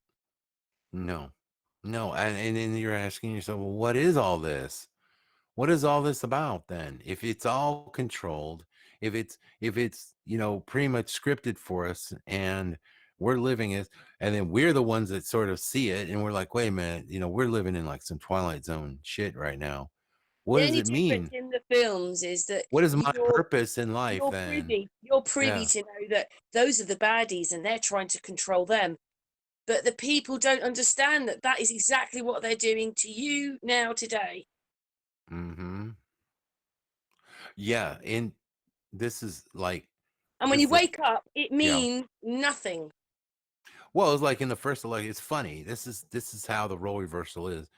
So the Trump people I mean, a lot of people were a little shocked that Hillary lost the first, to Trump. Like when I woke up the next morning and I found out Trump was president, I was like, you gotta be kidding me. Like, not that I wanted Hillary to win. I'm just saying, like, I thought she had plenty of support to win it. I thought the votes were going to be there for her. And, there was all this push to see the first woman president and all that. And so I thought, well, it's probably be Hillary. And besides, it's a Clinton. And Clintons are very, like, strangely powerful in this world where, if you speak out against them, you die mysteriously and all kinds of stuff. So, and they seem to just get away with murder, literally. And so I figured, well, it'll probably be her. And shockingly, it was Trump. And when there was all this call of voter fraud, I showed a video. Like, it was crazy. Okay, this is insane. Like, this is how wacky this place is. So everyone in the Trump camp was like so pissed off at at Pence, because when Pence was up there, he just played that role, and he just went along with the vote count, and they said that he had the power to stop it, and to ask for a recount, and if there was enough push against this election. And yet, so they're calling him a Benedict Arnold, and they're saying, "Oh my God, he screwed us," and all this. That's their side on the right. Well, if you watch the video of when Biden was vice president, he was cold and didn't want to hear about any election fraud. Nothing. to do with that, even though for 4 years, that's all he literally talked about on television in America was Russian collusion and election fraud and this and that. But like, they were all these people that were like pushing against it. Congress, congresswomen, congressmen, they were all there saying, no, no, this vote is not legitimate. It's fraudulent. I'm speaking out against it. And he was like, nope. Do you have, he was just really like, very corporate. Okay. And it's funny to see him back then because he literally looked like he was ready to get out and move on. And Trump was going to be president. And there was nothing his party could say to him to get him to change otherwise. Exactly the same thing that happened with Pence. And I'm like, good Lord, both of these men acted almost identical. What are the odds that you would have, And so it's sort of like your chickens have come home to roost, is like they say. Okay. So you had all the Trump people, and they were just happy that Trump won. They weren't willing to look at any Russian collusion or voter fraud or nothing like that. Not even question how he got in office, just that he did. Then we have him for 4 years. And then when it comes for his turn to get reelected, all of a sudden there's all this voter fraud. And they're screaming like, oh, there's voter fraud. This is horrible. And yet at the same time, the exact same thing happened 4 years earlier, and everyone seems to forget. So here we are, and we're in this big play, the big show, Yeah. as we call life. And once again, it's stressing us out, pitting like this has caused so much division in families. I'm gonna tell you, in America right now, we are so divided as a nation I think they're doing because it for everybody, though, that, by the oh, way. it's just awful. And also, I gotta say it's awful for the rest of the world because the rest of the world is sort of unfortunately unwilling participants in our bullshit. You know, like I feel bad that I hear this from Australians and Europeans and Germans that they talk about our politics more than it's like we have become the reality TV show for the whole world. And I mean, I'm sorry, but you have your own Well, problems, Boris You don't need to is hear pretty about our close. bullshit all the time. Listen, Huh? and when they do films when they're with Putin, they're never with Putin. So they're all in it. They're all a joke. Every one of these guys, man, these lizards, as I like to call them, every one of these reptiles that's in power, okay, is part of a bloodline system.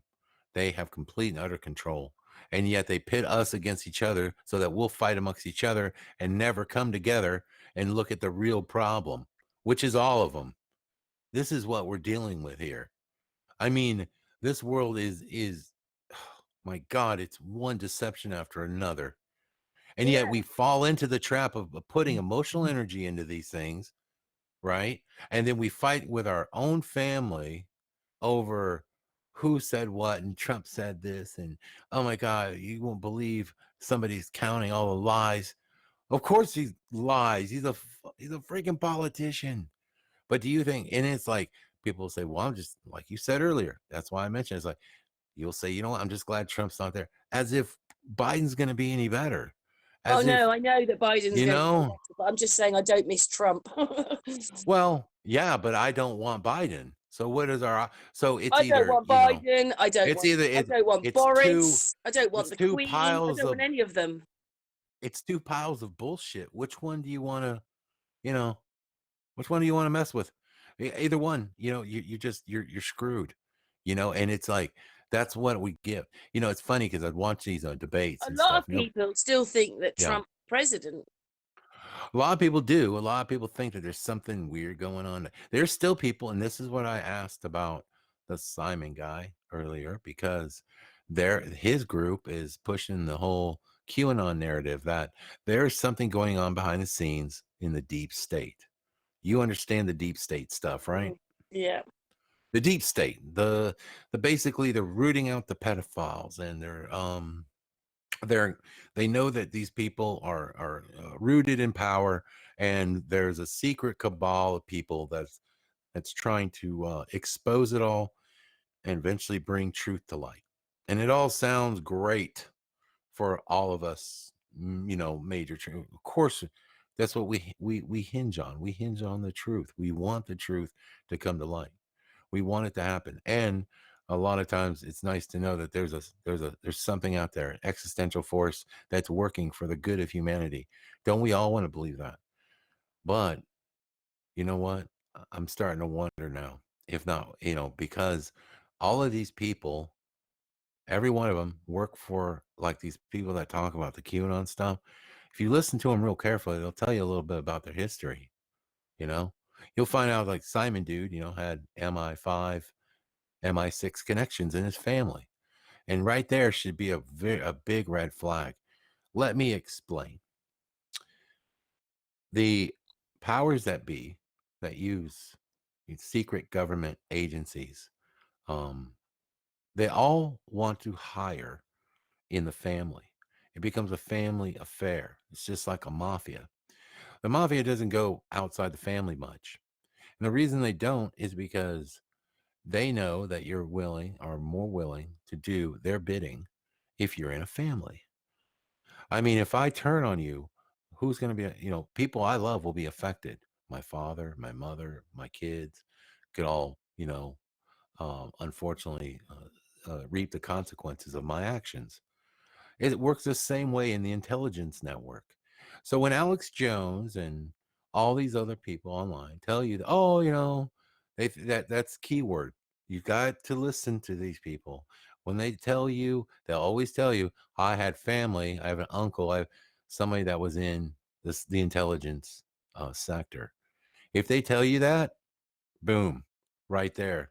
You always question you hey, not saying that there couldn't be some people who didn't get involved, but the fact that they say that and they're willing to talk about family that's involved in it usually means to me that they're more than likely 9 times out of 10 involved with the intelligence agencies, and they're trying to promote and if you think that YouTube is safe from that, I got news for you.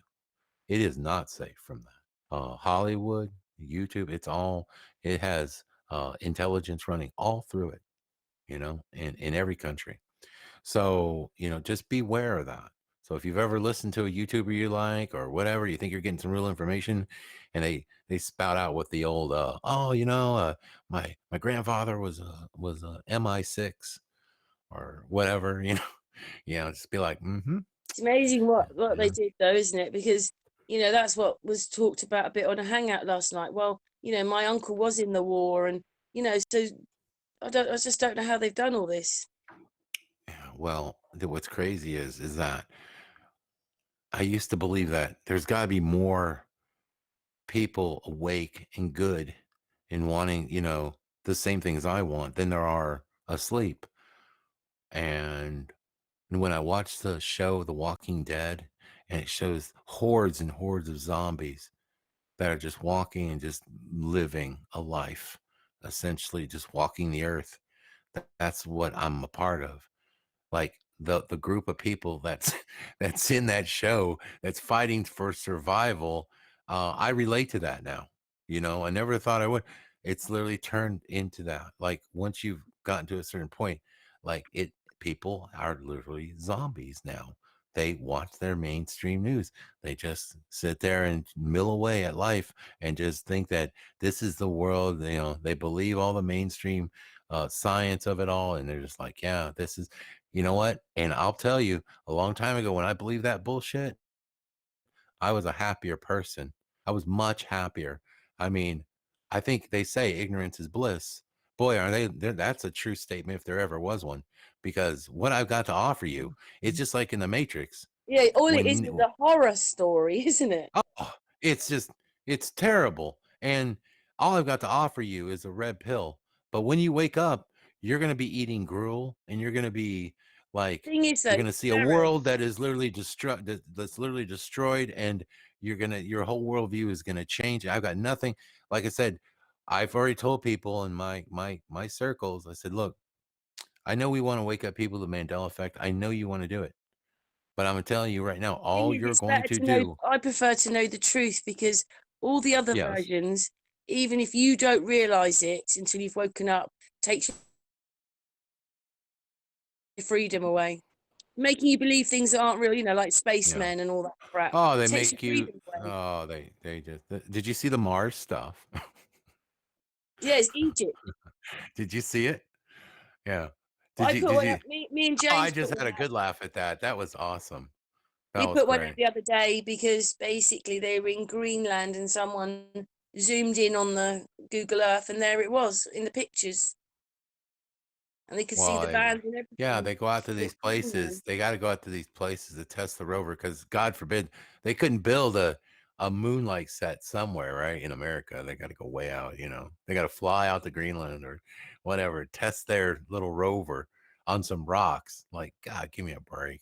Like NASA whatever. were there anyway. Well, I just thought it was funny because the way before they used to drop these things by parachute and then they would land and then this thing would open up and then the thing would roll out. Well, now they have this device that comes down and it has a parachute, but it also has this thing tethered, and then these rockets blow the sand and shit everywhere, and then it flies off. And NASA's over there telling people, yeah, yeah, look, here's our rover. Oh, you might notice, and now they're actually making excuses for the conspiracy theorists. So as the guy says, look, see how our the what are they, like the propulsion unit, see how it when it left, it cleaned off the rover perfectly. Thanks, like, oh, sure it did. Like it blew all that dust everywhere, and there's not a speck of dust on the rover anywhere. Not a speck. It's super clean. It's just hilarious. And like, there's no way if you saw the videos, like, it shows these and everybody's in awe. Everyone just believes it. Everybody's like, yeah. And nobody questions it. And I don't know. I don't know what to say to people, man. They want to believe that we're going to other places like Mars and the moon and all that, then hey, more power to you, man. If you want to believe that bullshit, then you're more than welcome to. But we ain't going nowhere. And whatever's up there, uh, you know, if it's a dome or if it's some water, I don't know. All I can tell you is like, at least from the SpaceX side of it and seeing some of the strange rockets that take off and watching them, go up in the atmosphere and make this huge plume and then they sort of like make a circle and then something comes out of the center, and then if you watch it in 4K video you'll see these weird plasma discharges, like whatever is going on. Okay, I can't tell you for sure, but if you speed up the video of these things hitting the upper atmosphere, and you'll see these, I call them space sperm. They look like giant sperm in the sky. I joke, but look it up. Like these weird rocket launches they Have got you now. heard of the Boogeyman channel? I don't know if they're around anymore or they've been deleted and they got a new channel, but he called them Bucky Balls up there. Oh, here's what's interesting. So there was one of these space sperm that launched over LA. It scared everybody to death. I remember. Oh, I those remember. things. You mean those rockets that just go on forever and they're doing Yeah, whatever? they go on forever, and then they make this big like plume in the sky, and then if you watch it, this center will open up. Like they'd say, well, that's the separation thing, and they say it opens up, and then there'll be like this little like bright light or something going right down the middle. Very strange. I've seen this for years and Yeah. years. And well, what I'm saying to people is try this sometime. Get a video. They've got them over Russia. They got. I mean, this happens all the time. And whatever they're hitting up there, to me, strangely, looks like water. If you speed the video up and watch it, you can see the ripples in this thing as if it's going through water. Look, think of a boat on a nice smooth lake, and it jetting across the lake, and the ripples it would make. You're like, holy shit, that looks like water. So I'm just saying, not don't know for sure what's going on up there, but it appears like they're going through some sort of substrate, and I don't know. I don't know what's happening. What if up there is water suspended somehow? I don't It's know. somebody I know did scalar wave testing, and they say it's a frequency. It's at least a frequency. Oh, I don't know. Good Lord, it's hard to say. I can just tell The you, scalar waves come back immediately when you're yeah. doing testing, so he Well, knows there's something up until there. Well, until I see it before my own eyes, I can't believe that that basically a pencil with some wings on it can come back down, leave it can rock, it can has enough fuel to go to space, just deploy its payload, then come back down essentially. Well, let's say high altitude, then come back down and land vertical on a landing pad. Okay. Like I find that really hard to believe that we are doing that right now with these rockets. You know something? With what technology they've really got, rockets are the oldest thing they could use. They're not far high technology. You know, they've got many other machines and technology now. They're just playing with us, pretending that rockets are the Have you way ever to seen go. a have you ever seen a Tesla rocket launch where um you've got people that are watching at the control center, and you got like about 100 people in there, and they just jump up and down cheering for the rocket. And it's like, you just launched a rocket. What are you so excited about? And they just really try to play it up for the cameras. And it's like, this looks like some sort of like really B-level movie. Like you guys are getting paid like about 250 bucks each. And they got you all there. And of course, it's like, it's supposed to be like the new generation, like maybe the millennials or something, like, yeah, look at us. We're doing this. We're so cool and hip. And it's like they're trying to put this hipness to space, right? And I see it, and I'm just like, that looks so fucking phony. If I've ever seen anything phony in my life, I'm like, oh my God. The fact that you guys are jumping, who gives a shit? We've done all this before. You settle down. What the Here's my problem. I think it's like they're I'd almost say, if you ever met somebody who's a master at his craft, doesn't matter what craft it is, no matter if it's a cook, doesn't matter if it's a guy that you know um, drives a bus. If you told him, "Hey, man, I need you to drive this bus to a new city," or "Hey, here's a cook, I need you to do this new recipe," and they did it, what do you think they would act like? They would be like, "Yeah, I know that because I'm skilled. I know what I can do. I'm confident in my approach to this." There's no way in hell you're gonna be jumping up and down, acting like an a-hole, watching a rocket launch when, like, it's been done over and over and over, right? It's also been to Mars. It's also been to Mars. It's been to Pluto. It's been to Saturn, Jupiter. They've been to the moon. Why would they be acting so excited for the cameras jumping up and down? And Like they've lost it's all the stuff to the moon. Yeah, it's like they're posers or something, man. I mean, like that's just maybe from the 80s, but it's like a pose. It's like somebody just pretending to like really trump up their their prowess in something. And it's like, that's not the way somebody who is a master at something, which by the way, you would say NASA or any of these companies by now has mastered this. Like it should be like, they should just be like, yeah, a little thumbs up, maybe, a little, yeah, we're just doing our job. But instead, they always jump up and cheer and like, yay, look what we did. It's the goofiest thing ever. Like, and people buy that crap. It's like they don't even see it. It's like, well, what's wrong with you, Dan? Why well, Dan, they're just happy about their accomplishment. Yeah, I know, but if you're good at what you do and you're confident in what you do, you don't get excited as if you're like, yeah, thank God we didn't crash the thing. But that's No, all you done you for us, isn't it? Yeah, it yeah, looks like it's all it all done. looks like it's Yay! real. Look at us. Look at the human. Look at how innovative we are. Look at the human experience. We're doing it, people. We're yes, jump up and down with us. It's like, oh my God, dude, you guys are just lying sacks of shit. Sorry, I don't mean to cuss. But they are. They're just That's a bunch true of though. liars, man. Like, there's no way that shit is going down the way they say it is. And the few people that might believe it, and this is the thing, this is the crazy part, right? So then you have to ask yourself, how many people are really in on this? Like, how many people really believe? Like, I think they just have people that work there that look at a screen, that see the data, and expect the data to be real. And then they probably tell them, look, for the camera, we need you to be real excited because, it helps, really promote NASA and stuff. Can you do that? Yeah, sure. You're paying me 120,000 a year. I'll do whatever you want because I'm a sellout, completely in the matrix type of person. Okay. I'll do whatever. Not even asking the question as to like, why are they Why are they wanting me to do this? But there's people that don't care, you know, they just want theirs. They're easily manipulated, easily, they bought into the system, and that's what they want to do. You know, they want to, continue to get that fat check, and they're willing to do and go along with the program.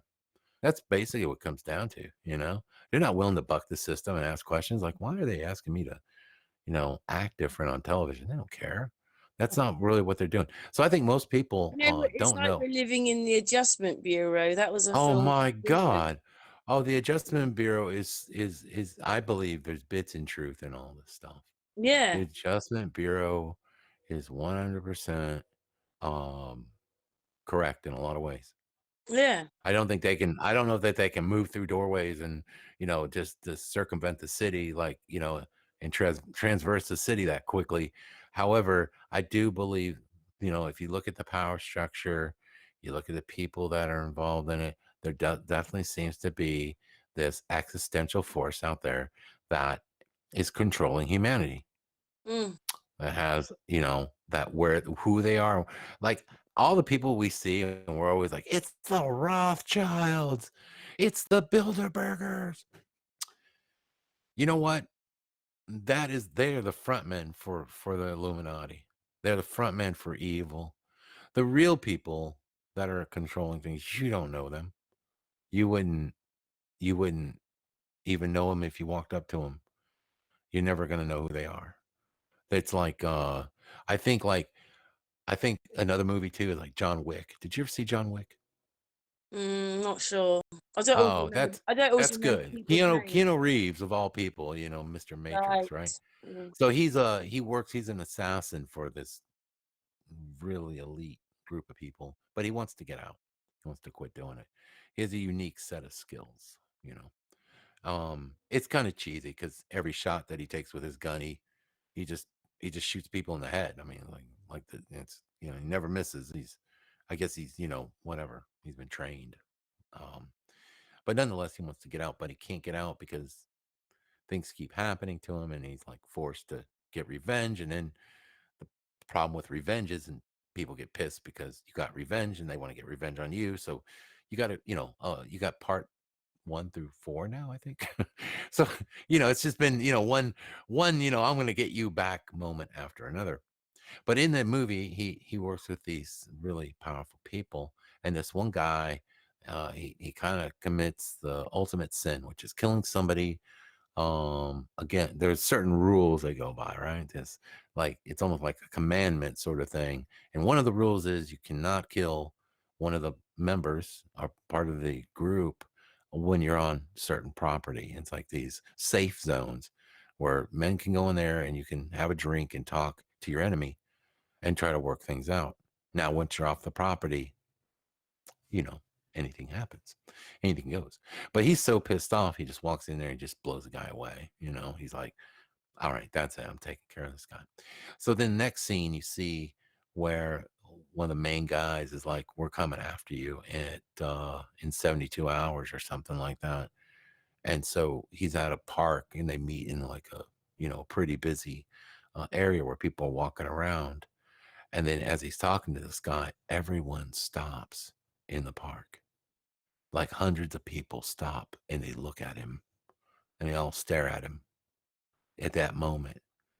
And then when the guy walks away after telling him, you got 72 hours to get your affairs in order and we're coming after you, you're probably going to die. So, whatever you need to do. Then everyone begins just meandering along, just like there was nothing that, like, it's almost like if you put a pause button on reality, they pause reality.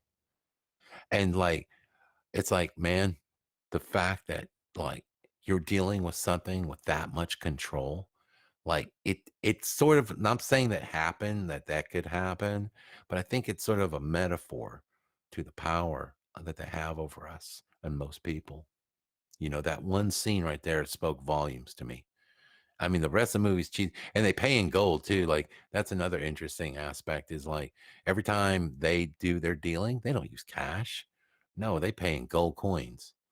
You know, anytime they need a guy knocked off, it's gold. Anytime they tip a guy, it's gold. See what I'm saying? And I remember hearing this long time ago from a guy that said that the elites, the real elites, only deal in gold. That's their currency, not money. That's the shit that we play with, the shit with no value. Yeah, we're They playing deal a in gold. Monopoly game, aren't we? Yeah, we're playing the Monopoly game. Exactly. And they own the board. Okay. Um, this is what we have to realize, what we're up against. I've got nothing in the way of this is why Lord have mercy for all of us. I'm serious. Like when I see this world and I see the control structure that we're up against, and I see like everything that is taking place, I'm gonna tell you right now, we're a very small minority of voices, and nobody is gonna listen to us. And I remember years ago, listening to a broadcast, Dr. Richard Day recounting his talk with another guy that spoke to the Illuminati guy that was telling him what the future held for us. And this was in 1968. And this guy laid it all out. He said, you know what we're going to do? We're going to process your food. You're going to eat out of, this is before like microwaves were big and all this stuff and processed food and eating like that. He said, we're going to do all this. And if you're too stupid and you don't know, then you deserve to die. That was their whole premise. They even said that we're going to change the Bible. They said, we're going to change the Bible. We're going to change the words in it because it needs to be changed and updated. So we're going to do that. And he said, and this was what got me because I was like, that's Mandela. Because we've all been saying the words are different in the Bible and they have different meanings. What's going on? But this guy swears that they were going to do it. And I thought to myself, well, there's no way you can do it because we have old Bibles. We can go back to our old Bibles and we can see what the original text was. So you can't really like change them. But what he said was, we're going to change them. And the very few people that even recognize it, nobody will listen to you anyway. And damn if he wasn't right. In 1960 freaking 8, okay? These people, this control system, this is a matrix. Okay, I don't know how it works. I don't know how it's all put together, but I'm Yeah, here to I tell know you, as it's God that, is but my witness, I this don't is know a how it works. matrix. Yeah, Yeah, I this agree with is. you. Yeah, and there's only very few of us, seriously. I mean, literally, we're talking worldwide here. I'm talking, there's literally just a handful of us that are awake enough to fucking see this. Like the rest of us are just not there. People, the cognitive dissonance is that's a monkey that's really hard to get off your back because you have to be willing to be that crazy person that's like, no, no, this is what's happening. And you know what? You're like a small voice in a huge wilderness of people that are just willing, just cannot see. And I don't know what that means for us. Like, because what do we do? Like, we're out here today, they let us talk all we want and share stuff. The problem is, to wake the masses up, unfortunately, it's going to take more than one video. It took me, literally a lifetime. Okay. And I consider myself a pretty smart person, but it still, I mean, it took a lot of pain, a lot of struggle to get to the point where I was like, oh my God, okay, here's what's happening. Here's what's going on. And then they're playing us on both sides, right? Because on one hand, we see the evil and the corruption in the matrix, and then we think, okay, then there's truthers, and then the truthers, if you don't think the truthers are compromised with their misdirect, of course they are. There's so many channels out there like that I'm telling you, there's just nobody's willing to, very few of us are willing to go beyond even the scope of truth to really dig down and find out what's really happening here. And I can't even tell you to this day because I've dealt with the Mandela effect. I've checked whatever's happening. Okay, reality changing, memories being erased, people literally changing overnight. I've seen that. I mean, when you see a map and you can literally tell that physical reality is being compressed, what the hell forces are we up against? I mean, I don't know if I can put who it into words. exactly? That's what I'm talking about. Like we're at. I mean, oh my lord, they say that the road to heaven, okay, is long and narrow.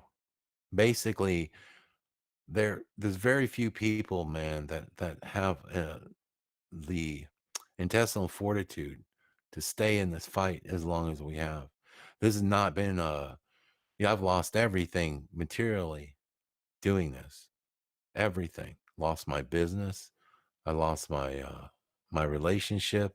I lost, like this isn't like, what do I have to offer someone by waking them up?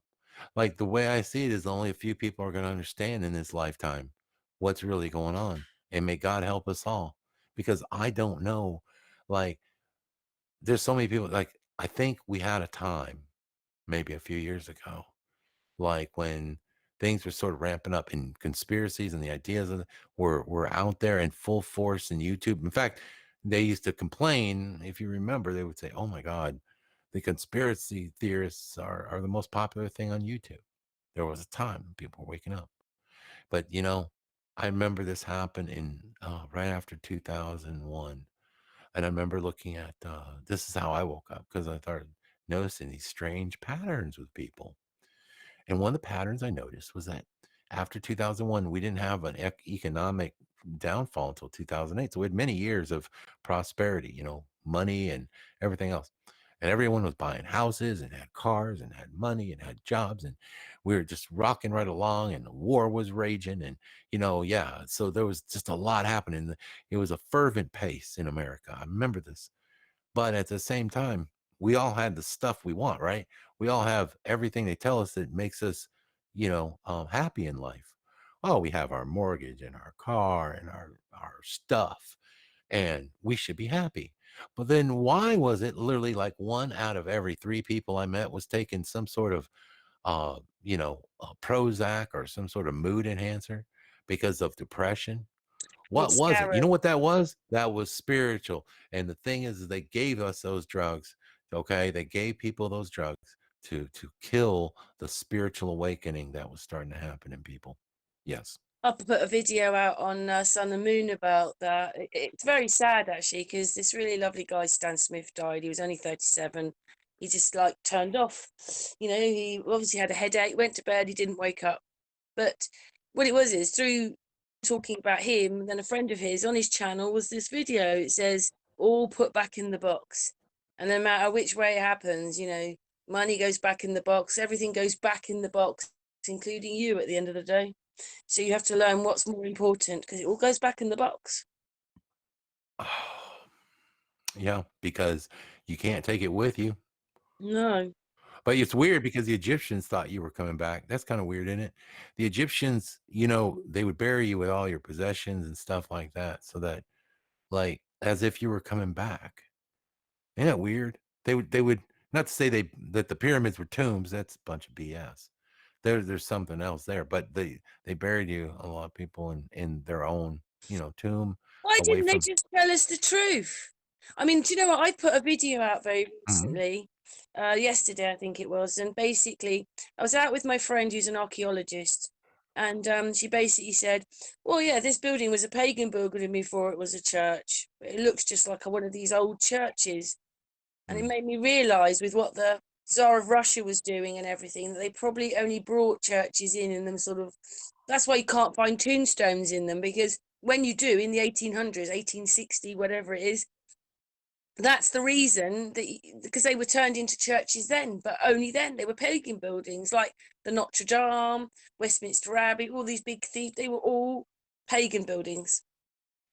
And you're like, why couldn't they just tell us? Well, the reason, and I mean, the only way I can describe it is the reason we have good and evil in this world. We have love and hate, fire and ice. The reason all this exists, okay, because it keeps you grounded to this reality.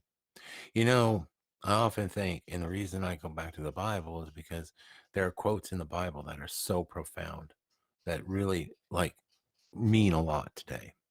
And in John, he talks about don't be lovers of this world, because it's literally a false reality.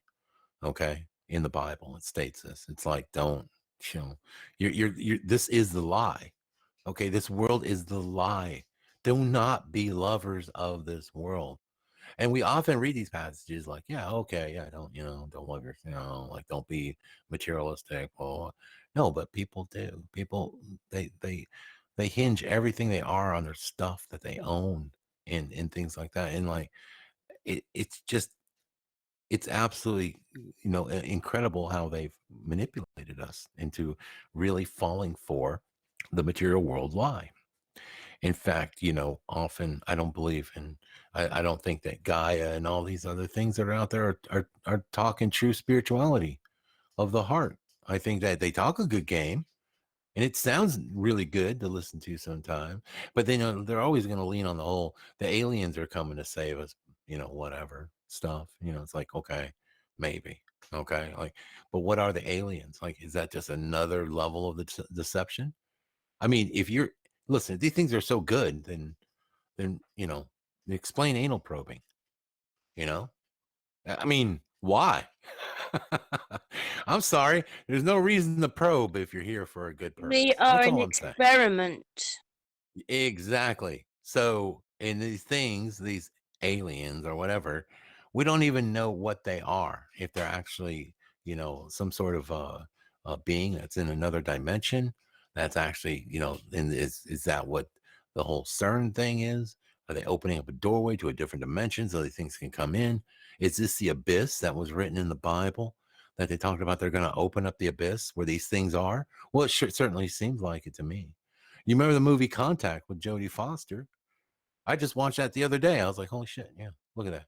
So we get a signal. Humanity gets a signal. We decode the signal. All these scientists are rushing to build this machine, and they send Jodie through it, and she meets the aliens who are basically shapeshifters and can explaining to her. And it seems like all so great and wonderful, and you're like, yeah, okay. But like, is that what they did to us in the past before? Did we get in contact with something that gave us direction to build a what?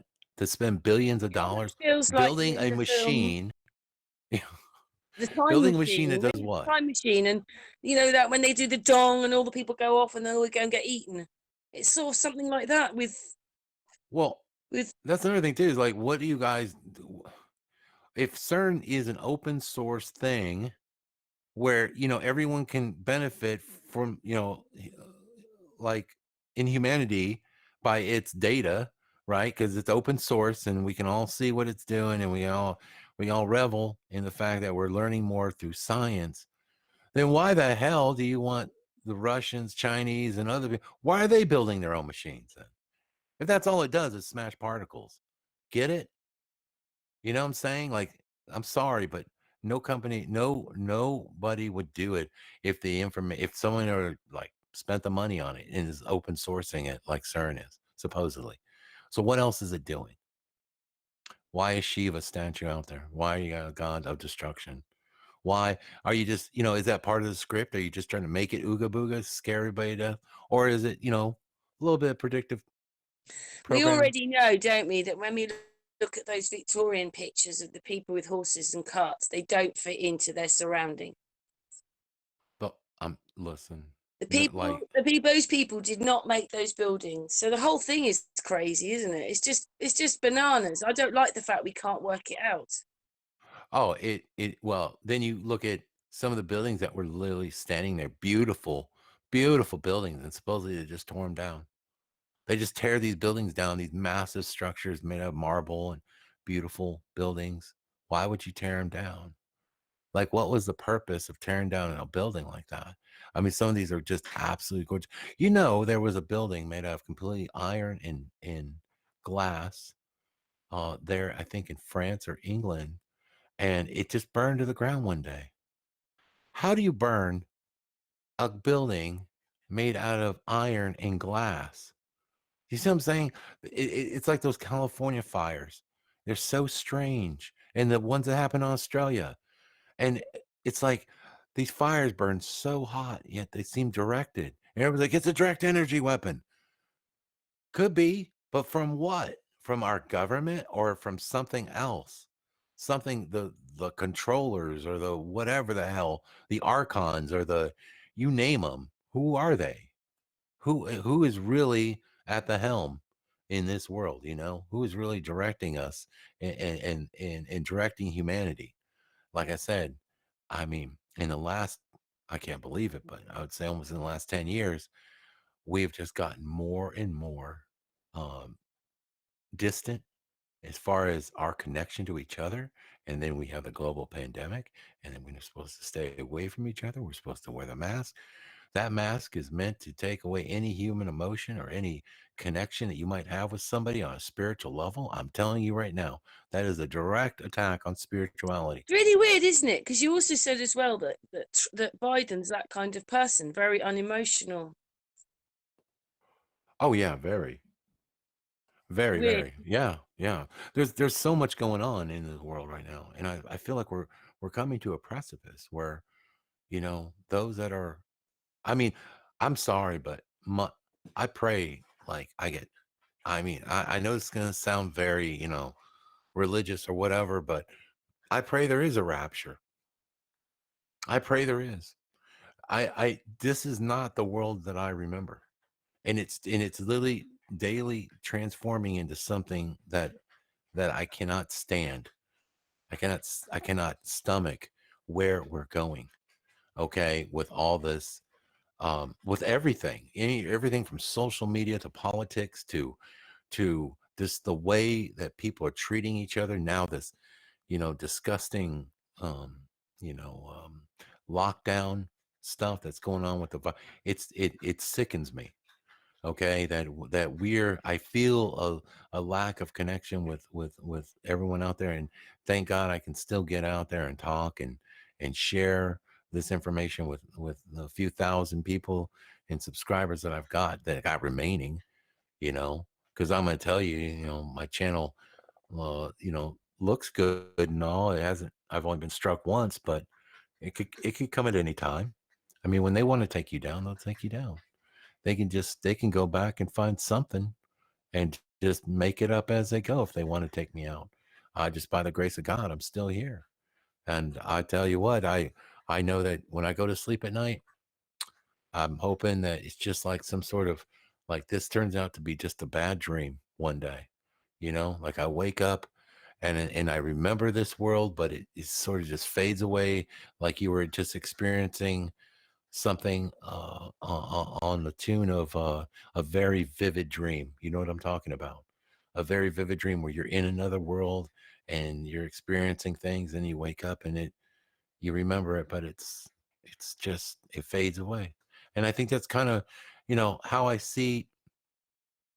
I think all of it kind of happens for us. I don't know. I think ultimately we come to that point, whether through death or maybe some sort of transference. I don't know. It just seems like that to me seems more truthful than anything, is that we're going to wake up one day and we're going to look back at the time that we were here, okay, and just be in awe over the experience that we had. Okay, my hope is that in reality, that this life and the education that we get here and the experiences we get here are for each individual soul that is on the earth today. And I hope that one day we wake up and we realize our true nature, and we look upon these moments and the time we spent here as a learning experience. And that is my hope for humanity, that as crazy as it's getting, it's all a dream anyway. We're all dreaming together then. Exactly. That's my hope, because it would make sense that maybe the dream has just gotten a little bit Do out of you know when you whack. wake up, you realise I don't know everything's who took wrong, acid. and you feel I don't know like, who took acid in my dream, but yeah, but somebody, you whoever that realise is, it's almost like, well, I'm in the wrong yeah, place. Everything's wrong. uh, everything's wrong, and people are wrong, and people aren't acting right, and like we're being like led emotionally by me. I mean, turn off the TVs, people. Turn off all of it. Get away from it. And I would say, you got to look at yourself. When you can, when you reach a certain level, I'll tell you how it's done. You'll be sitting there and you'll start to envision yourself. You'll start to think of who you were before You were part of this physical reality. And for a split second, okay, everything will feel like you're literally just hanging in space. There will be nothing around you, okay? And you'll experience the oneness of you and how you are connected with God, okay? And when you do that, when you can experience that, that's when you know you've reached a certain level. Okay, it's very scary too, because when you start thinking about the the nature of You have which to know who you are. That really helps. yeah, That really helps. yeah, it does If help. you don't know And who you are, nothing is ever going to work out for you. yeah, it's hard to describe the feeling actually, even now, because I know I've put my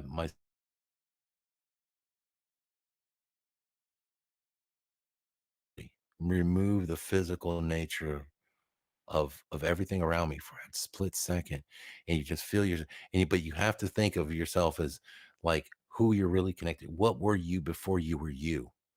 You have to put yourself in that mindset. And once you do, you start to realize that this whole construct, everything that we worry about, it's like the Truman Show.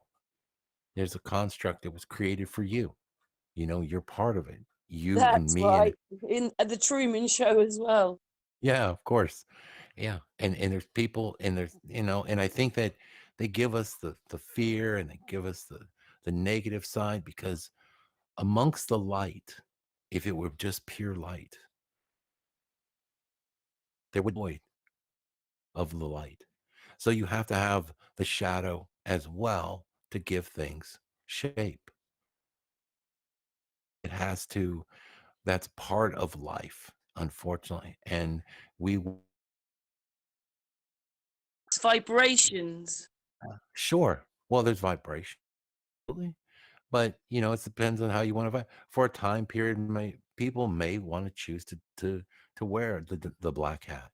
They wear the black hat for a while, and they and and and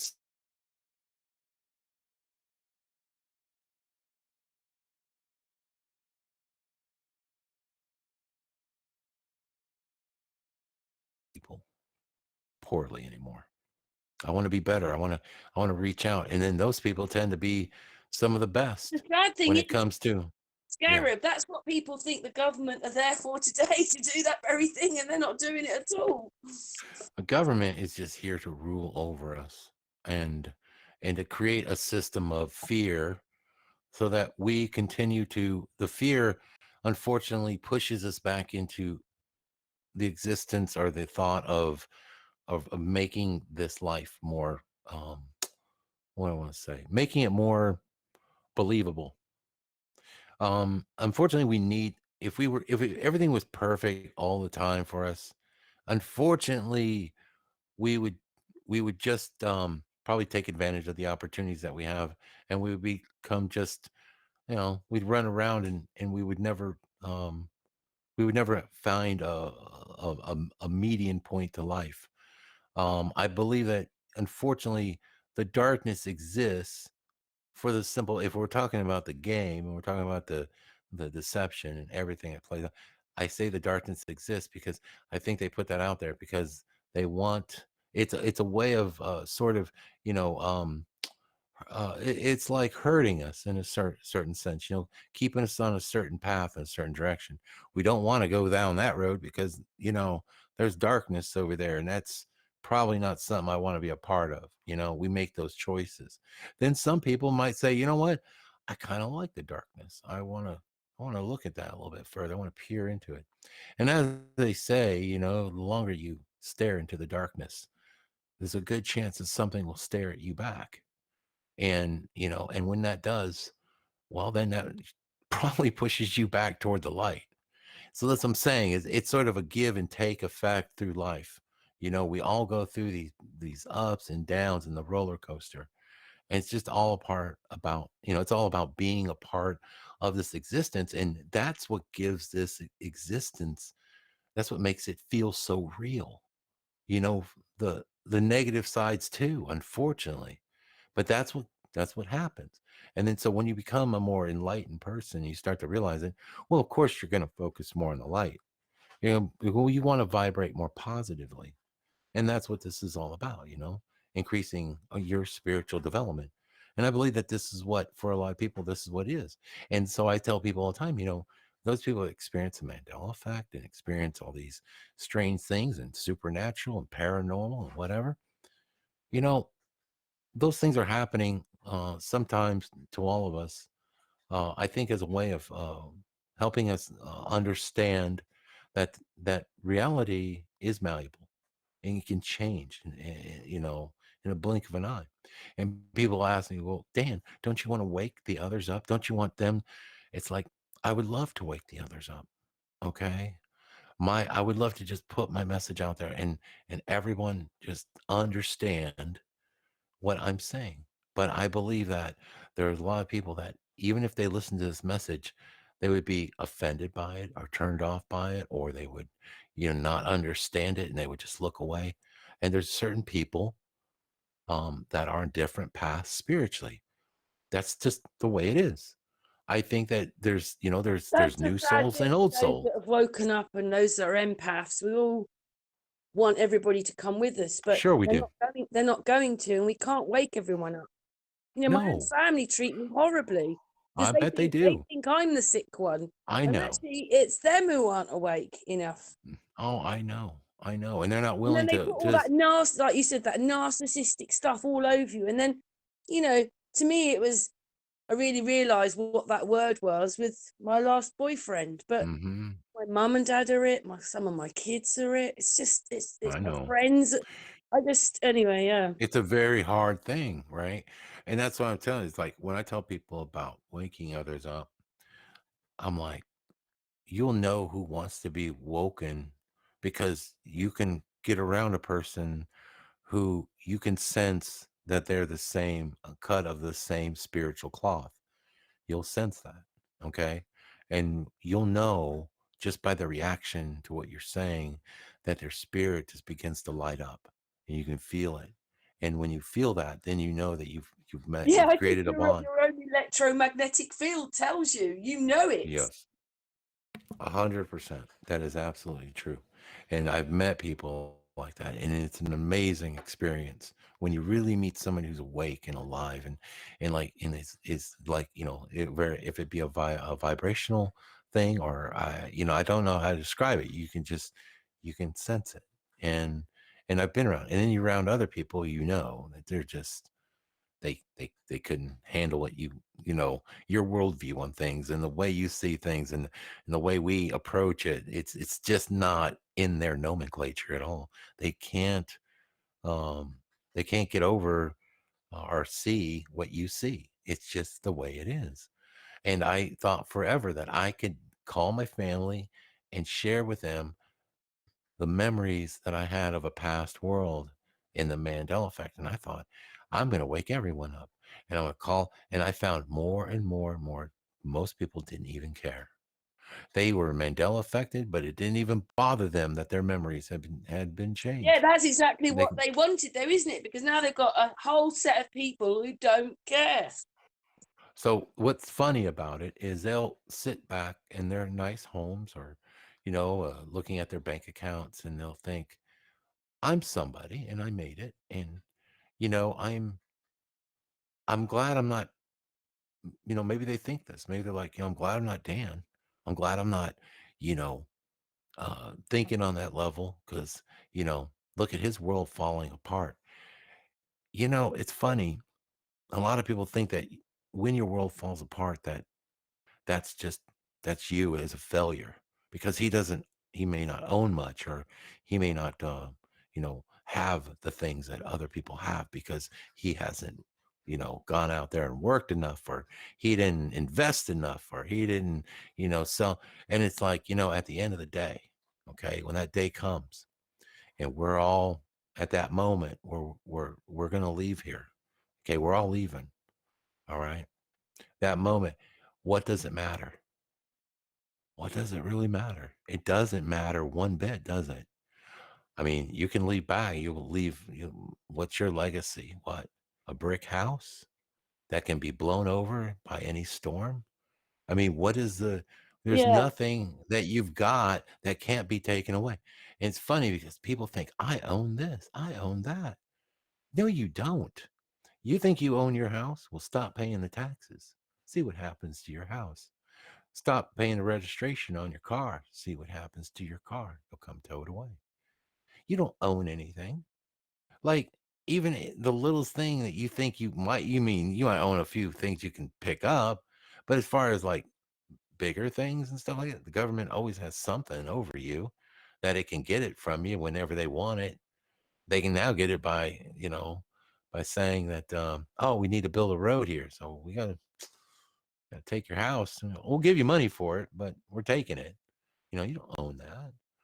I mean, so that's kind of the world that we're living in, and people like think that somehow that sort of status makes them more important than others because of the material possessions they own. And That's I back think, to what you were talking about at the beginning, but about the ego, those that think they're more important than anyone else. don't they though? And it's funny because you have to ask yourself who you are. Okay, those who are listening right now, the biggest question you can ask yourself, and the one thing that how I would approach it is this: is if given the opportunity to be anybody else in the world in your certain situation and everything, knowing who you are as a soul, as a spirit, would you be willing to give it all away to be somebody else and have their wealth and their power and all that? I mean, I would imagine most of your audience is going to laugh and say, absolutely not. I thank you very much. I would much rather be me and be who I am than be somebody else. But the people who are narcissistic and egotistical and are so caught up in this, many of them, that's what they strive for. They want to be like something else. They want to be somebody else.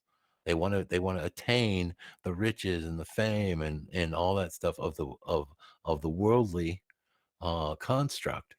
And I got to tell you, if you're willing to give that up and quote sell your soul for that, then that's your choice. I'd rather die penniless and poor and with nothing except a shirt on my back, knowing who I am and knowing that, that I stood up and I did the right thing and I spoke out for truth. Because in the long run, that's all that matters is the truth.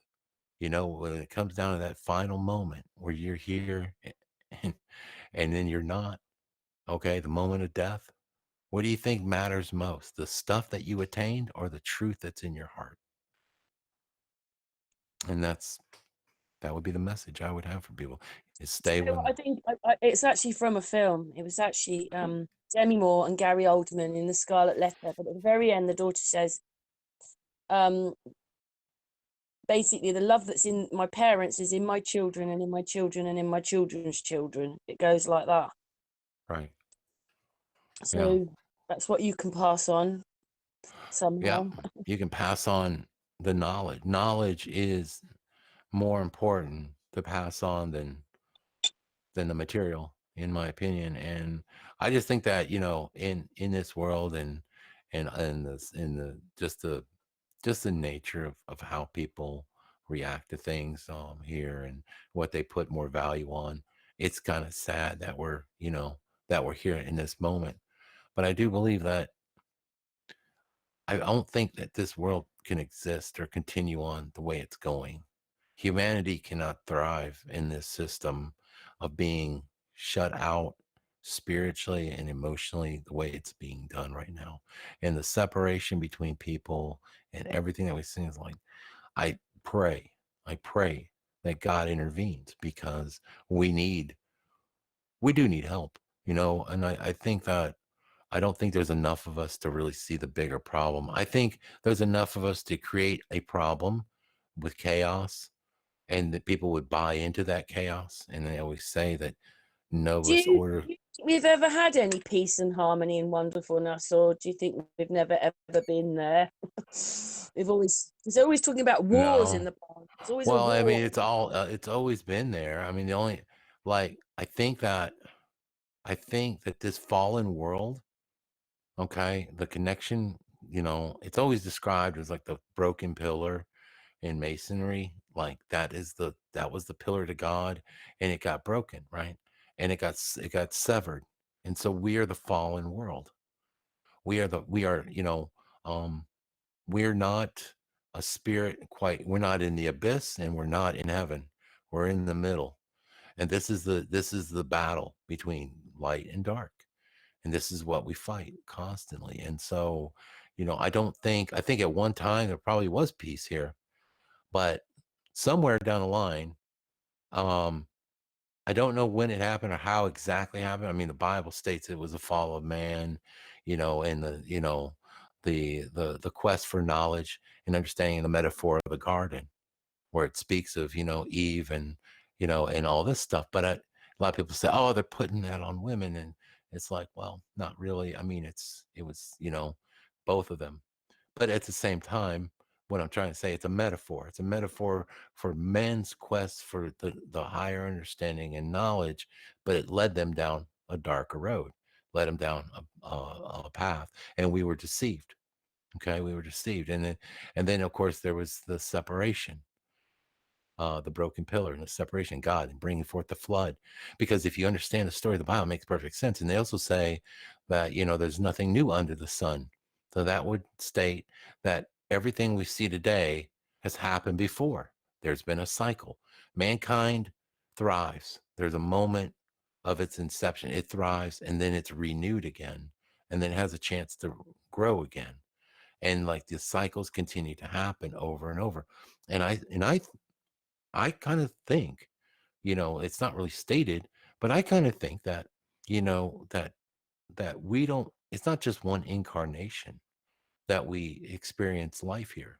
I believe we experience many incarnations, because I think there's so much to learn spiritually to bring ourselves closer to God. I think that more likely than not, you're going to probably live an earthly life more than once. And I know a lot of people are like, oh, that's Dan, you can't say that if you think, like, if you read the Bible and blah, blah, blah. And I'm like, I'm only going by the fact that listen, I don't believe in the one and done, because if you come here, okay, and and you see this trap, like, it's really hard to get out of it. Like, it's really hard to break through and to build yourself up spiritually in one lifetime. I mean, I don't know if I've only had one lifetime here. I'll be honest with you. I have memories as a child of this place, and I remember being in awe of it when I was like about 4 or 5 years old, and looking out the window and just being amazed at what I was seeing. And I don't understand why I was so amazed, like I'd seen it before. And I also remember there was a moment where I remember waking up as a young child and feeling like I had just come back home, like I'm back, like, oh my God, like I've done this before, and I was really excited to I to had these start over moments again. where it's a bit like I'm standing there and it's like suddenly something goes clonk and it's like, Yeah, oh, did I go somewhere? And I've come right. back. Yeah, I wouldn't know yeah. where I'd gone. And did I go Well, for 20 years or 2 seconds, or didn't I go at all? Did my mind go blink? well, I don't know. well, well. The weird thing about the Mandela effect is that in a blink of an eye, the world can change. So I hang on the hope that in a blink of an eye, it can all change for the better too. Although it does seem like we've just been sort of going down this, like, like it's like we've been on a train and the tracks are out, and all of us are like trying to stop the train, but the conductor now has decided to bail on us, and we're watching it as we're coming over that cliff, and it's like, oh my God, how do we slow this thing down? And that's kind of our feeling that we have in the last, for the last while anyway, right? We see this thing sort of like uh basically going off a cliff, and just the way we're going, because I feel like there has to be some major event that's coming in my heart. Like, I I predicted the pandemic in 2019 in May, when my friend asked me. He said, what do you see coming in the near future? I said, there's going to be something that's going to change the world on a global level, that's coming at the end of the year, the first of 2000 or 2020. And I don't remember telling him that. Like, between you and me, like when I talk sometimes, I don't even realize where or what I'm saying. I'm just going with my spiritual intuition. most of the time. So he asked me a question, and I just apparently told him, and I didn't even realize it until he didn't even. I mean, I don't think he realized it. He was listening to some old audio, and the funny part is he's he recorded me without my knowledge. I didn't even know he was recording our conversation. We were having just a tele conversation, right? And he recorded it, and I was like, "Oh, okay." Well, I didn't really mind because I always tell everybody I will say whatever I say to anybody, and I don't mind if I'm recorded or not because, in all honesty, I live by a rule that states that if you're going to say anything or speak anything, make sure you're willing to speak it in front of anybody.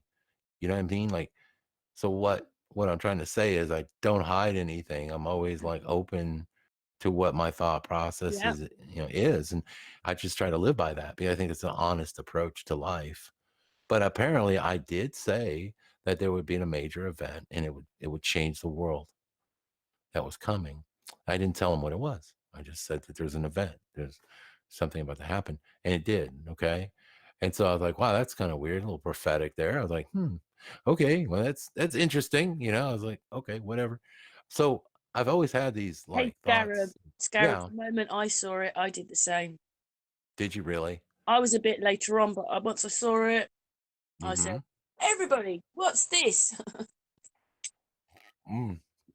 Yeah. Well, and now we're here. And then I look back and, it's weird. Like it's like the 9/11 stuff.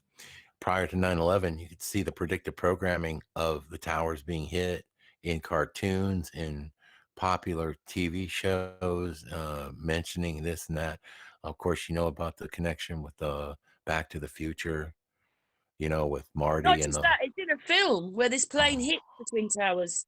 yeah, well, then what? 6 months prior, there was a TV show with the exact same scenario of a terrorist attack to then bring forth the idea that we were basically that planes were hijacked and flown into the World Trade Center, and then we go to war because they need to fund, the military and this and that. And it's like the whole concept literally ran 6 months prior, like on a TV show, right? A spinoff of the X Files. We all know about this.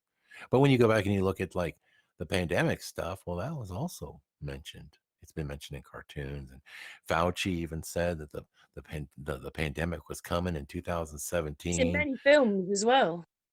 Oh yeah, it's always out there. It's just like, but it's like, what do you watch to catch it? It's like, it's weird, right? Like you just from time to time you catch little snippets, but you have to be watching that show in that episode or whatever to see it. But there's too much predictive programming. People should see it just by that pattern alone in all the shows and movies and all the stuff that seems to come to fruition after the fact. People should realize there's a pattern here, and that shouldn't happen. That there's something more here at play. Okay. And so for us, we see it and we're like, oh my goodness gracious.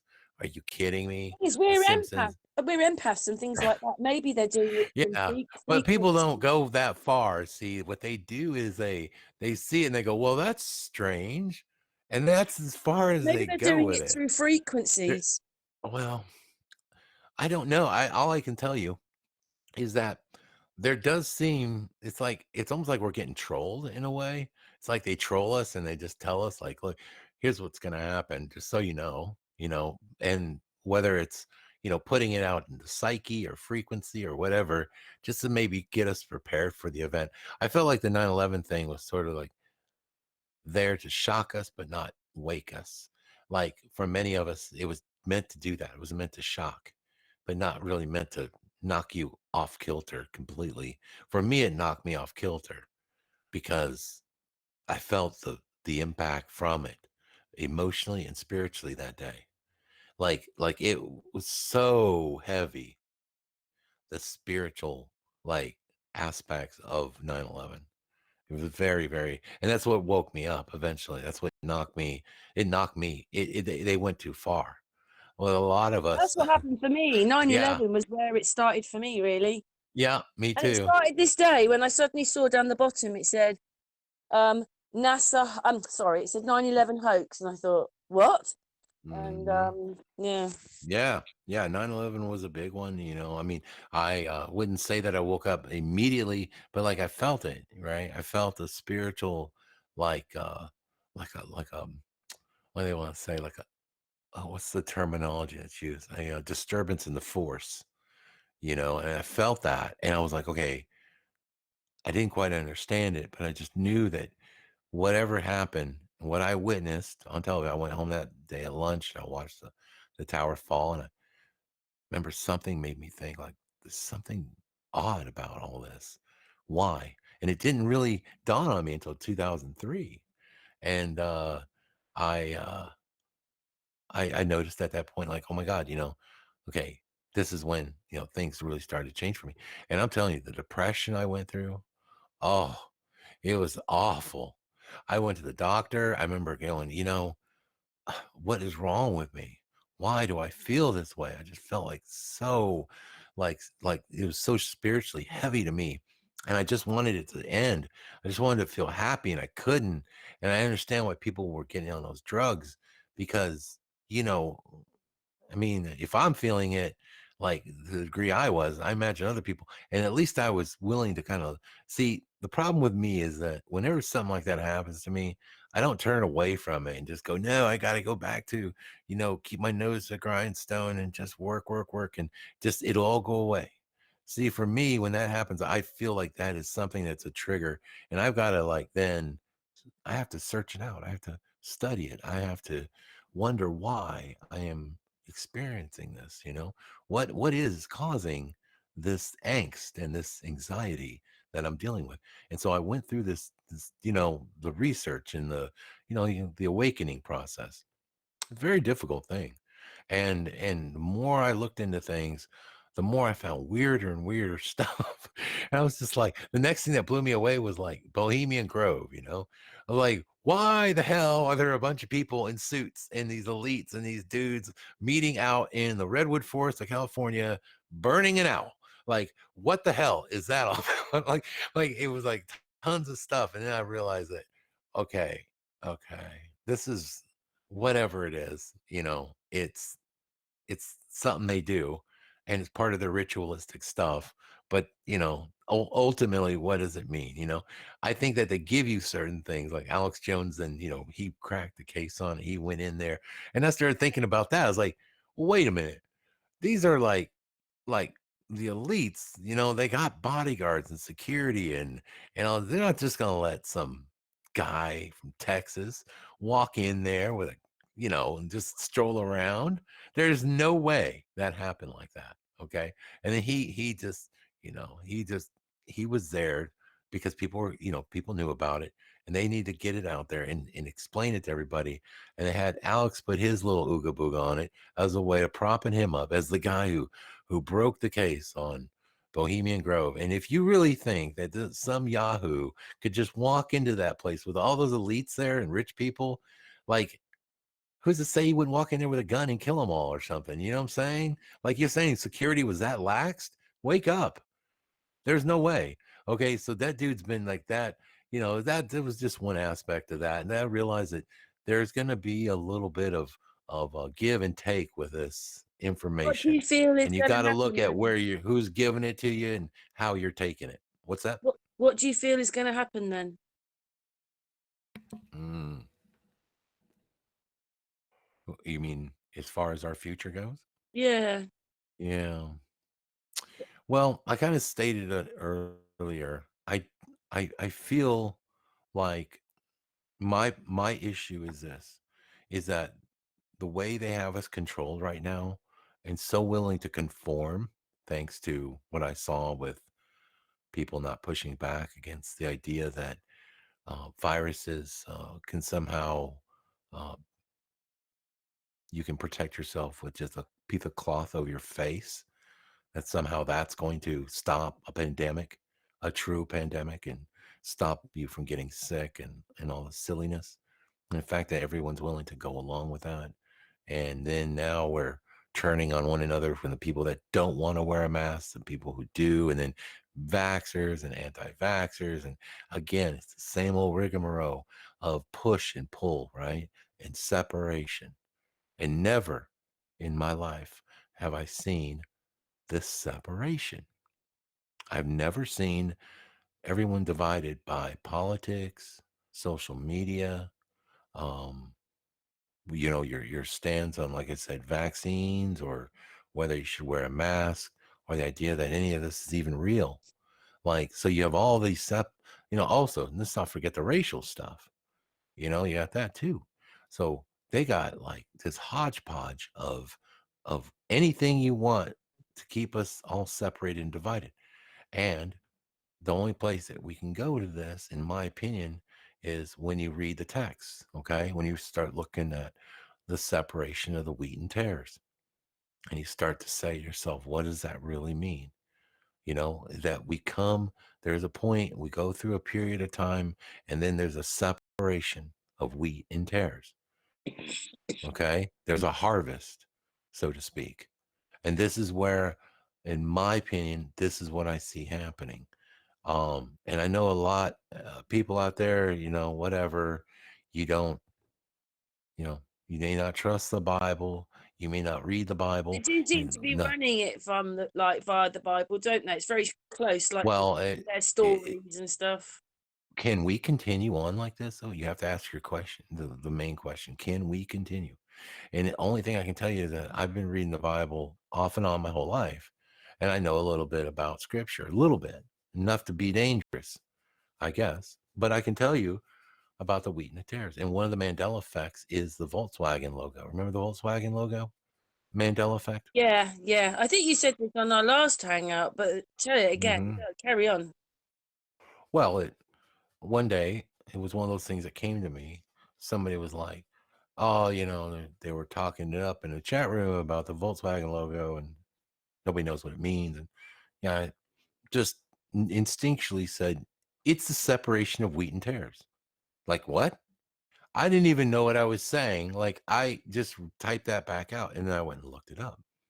And I started researching. I was like, that makes perfect sense, because the tear is a V and the wheat is represented as more of a W pattern. And when you look at the grain, you can see this pattern. It looks similar, but they're not quite there. And V and a W, and there's a line between the two now. Duh. It makes perfect sense. Okay. So, like, I do believe uh, that this world, if you believe in the idea that this place, this, whatever you want to believe, it's a matrix, it's a physical reality, whatever it is, it's too impossible and improbable to believe that this all came about, okay, from nothing, like somehow by statistical chance, that all of this and all this life exists. Do you understand how amazing this world really is? There has to be a creator, 100% in my book. And when I see this, the only thing I can tell you is that I do believe that creator is made out of love. And I believe that, our experience here is to help us grow spiritually, okay? To be closer and connected to that creator. And I think that there is a separation. And I think that when that separation happens, it says there'll be a new heaven and a new earth. Okay. And I believe that that will happen, because where I see humanity going is just like what I told you in the Bible earlier. There's nothing new under the sun. The floods came. Whether you want to believe the Bible or not, believe the ancients, believe all the Yeah, ancient I was telling civilizations you that when talked about I the came flood. on that we Yeah. had Doggerland, and Doggerland's gone. This Hmm. land next to England. Just look up Doggerland. Yeah. Yeah, exactly. That's what I'm saying. It's like there is a renewal process that happens in our world. Now, whether you want to believe the Bible, or, whatever you subscribe to, whatever God you subscribe to, whatever. Okay, I'm just here to tell you there is a creator to this world. We can argue about who he is, or what it is, or any of that. Okay, but the bottom line is this this construct, this everything cannot work without the code of God at hand. Okay, it's deeply rooted in everything that we see. This place works too perfect in many ways for it to just be all by chance. And that's what I believe. And I believe that there is going to be a separation. And I believe that maybe I was right in the beginning when I said, and I'm not, listen, I am not a Bible thumper. I'm not anything like that. In fact, I question all of that stuff because I never take anything at face value. I'm always like, well, why should I believe it? Why, let me look in this, deeper. Revelations in the Bible, the very word itself, revelations. Many people think it means the great change or the apocalypse. Okay.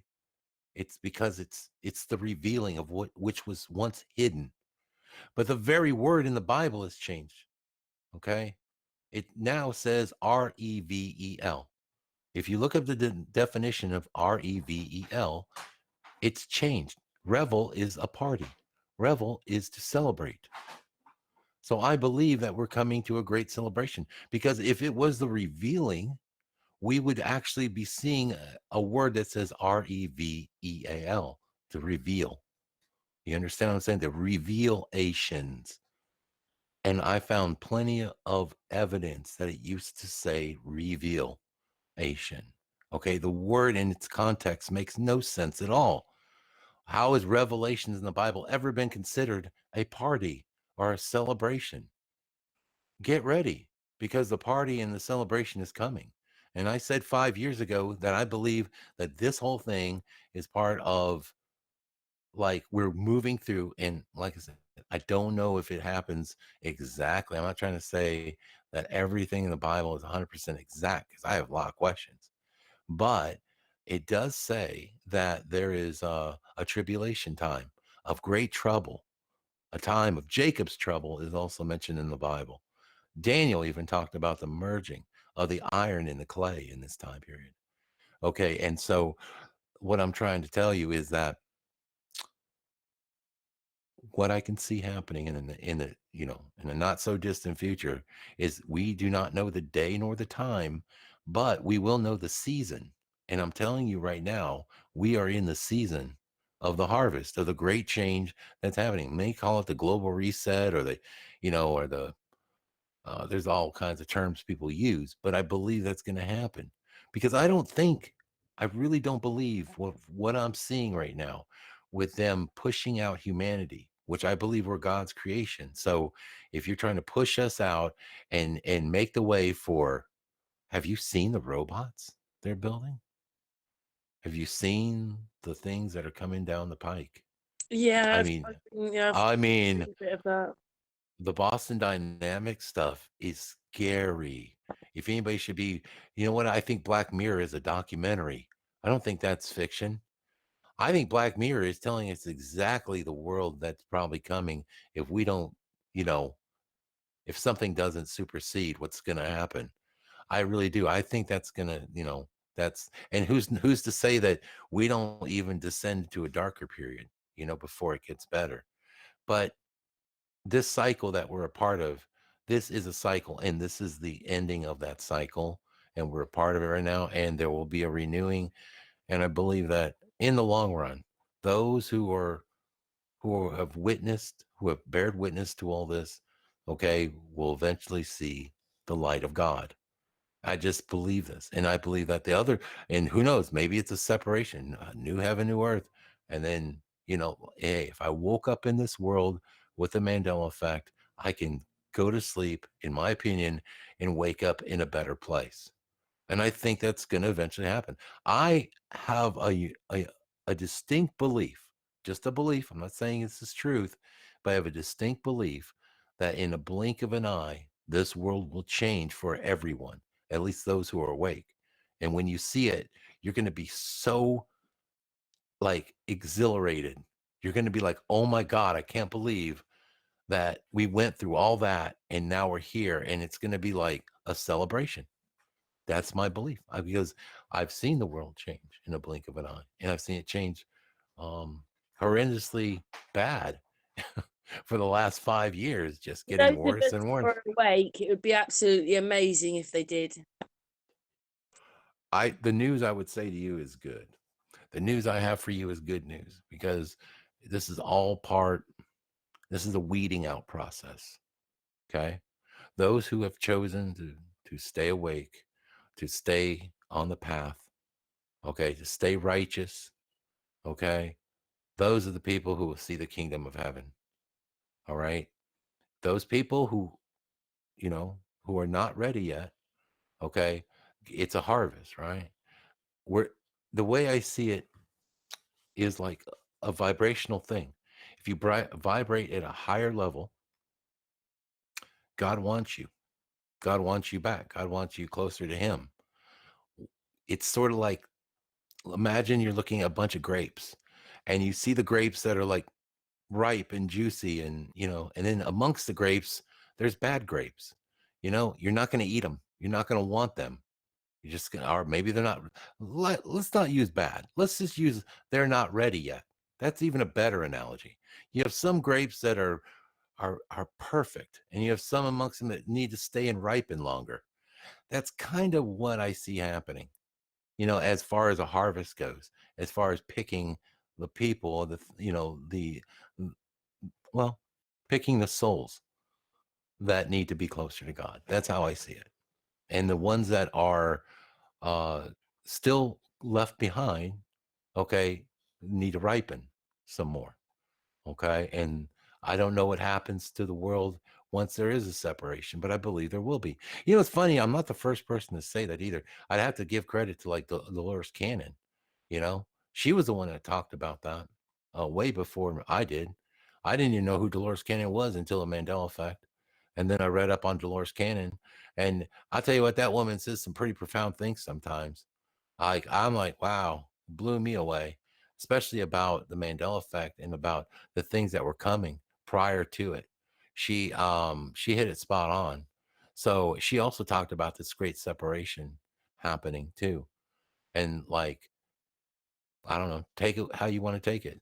That's the only way I could see that humanity continues on, is that you have to start anew. You have to start with, you know, with a revival, because what we've essentially gone down, and what we're essentially going towards is not going to be good for what I believe is our connection to each other, into connection to God, in the connection to the earth, in the connection to all things.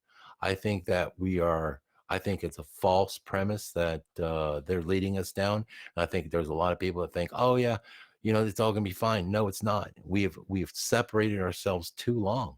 For 20 some odd years, we have literally began dividing humanity up into little sections and little compartments. And we're so divided now that I don't, it literally needs to be something biblical to get us all They back on want the us same track. fighting. Is that the point? So they can bring in the home guard and stuff. Is that what it's about? Martial They law. always want, well, they want that because ultimately, if we're fighting, right, amongst ourselves, we can't fight against the truth and against, we can't all come together and agree. If we can't all come together and agree, we can never create a force, to fight the real tyranny that's over us.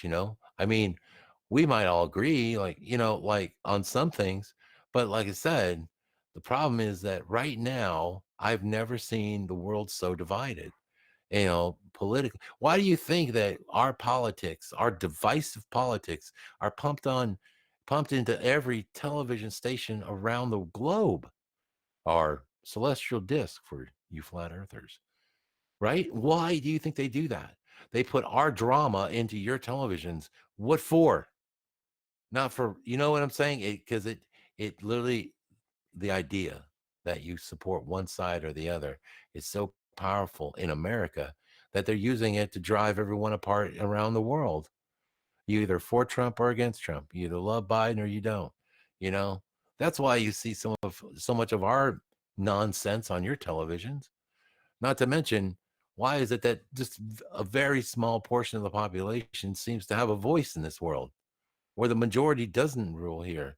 Most people just want, it's like all the problems that they worry about and they push on us, really, for the majority of the people, have nothing to do with them, you know? And it's all for, humanitarian reasons and for this and that. The idea that, see, my belief is that God is in control here. So I don't believe in this global warming, like stuff. I don't believe in man-made. Like I don't think mankind could do anything to to the world's atmosphere. You know what I mean? Like I find that to be completely ridiculous. That somehow we're having an effect. No, the changes, No, the the thing, air seems to take care of things. I remember, I don't know if you've ever heard yeah. of the channel. They're called Peter and Pete. They did Hmm. experiments and stuff. But obviously, if you were sitting next to a tub of ammonia and you took the lid off or whatever, it's going to smell and do the things. But when they let it out in the open, it just becomes the air. Well, it's kind of funny that they always talk about carbon dioxide as the big demon and the evil and all. It's really interesting. Anybody can look up these stats for yourself. What's weird is I kind of remember carbon dioxide being a higher percentage of our atmosphere. Oddly enough, if you look now, well, that sort of took care of itself because carbon dioxide is only Ah, it's sort of another film for you now. Then it's called point zero Millennium. 0.04%. I mean, how do you even claim that anything is doing to the atmosphere when it's only 0.04% of the atmosphere? That's the third most prevalent gas The new is film carbon to dioxide. add to the list is called Millennium. It's got Cheryl Ladd and Chris Christopherson, and they're from the future. And they come back and then they take people off doomed crashes on aeroplanes. And the thing is, just before the planes are about to crash, they swap the bodies over. They put pretend people back in, and then Mhm. they send those people through a gate because their world is dying. Oh boy. And it's called what? Millennium. It's a 1980s film. Oh, yes. I do remember that movie. Thank you. I've been trying to remember the name of that movie. I thought about that like a few years ago and I was like, what was that damn movie? And that's that. Millennium. Yeah, I did see, yeah, Millennium, right? Mm. Uh-huh. It's And called the thing is, Millennium. they can't Okay. change anything because if they do, they cause a paradox, It and then caused a their world, paradox. yeah, and their Ooh, world doesn't exist then, and it I've happened. been thinking about that movie ever since the Mandela effect. Like, or Yeah, I somewhere in the made. Mandela. That's why I made my Mandela video. I used that Yeah. one. Oh, cool. Yeah, because the paradoxical shifts in time and space, and it's sort of like it kind of it's like this. Yeah, it's sort of like a ripple effect, and of course over this is what I kind of thought, like a while back. Another theory I had was that like because people are becoming and gaining in knowledge. Okay, again, it states this in the Bible in the end times like that people would gain in knowledge. People would run to and fro, meaning we would move across, large spans of earth in record time, which we're doing right now. And but it states all this will happen. This is another sign of where we're at. Like during this time period, also states that in Timothy that don't be lovers of yourself or anything else because oh no, it states that that men would become lovers of themselves. That's what it is. They would become lovers of themselves and they become spiteful towards each other. They also said that they would that that father and son and daughter and mother would argue amongst each other, things like that. I don't know the exact. I'm just not doing it verbatim, but it's basically like we would be arguing a lot. We'd be separating. We can agree on things. That there was going to be a lot of strife in humanity at that time, and it's like everything I see now is really starting to all fit. And one of the things I thought of was, when you mentioned Millennium in the movie, I started thinking like this place is so weird. Like, what if they had a way of like a looking glass type thing and they could see into the future? And then if they look into the future and they're like, okay, Hillary Clinton's president. Oof. Yeah, that's not going to end well. That girl's going to nuke everybody or something like that. Like what if they could see like the future a few years ahead, kind of like Men in the High Castle, like they have an opportunity to make adjustments and changes to a timeline because they can see it. And it would kind of like to me, I almost brought that up because I thought, almost seems like if you could see in the future and you could make different moves, those moves might seem really strange to people around you. They might be going, why is he doing that now? Why is he just bought that car? Why is he selling it?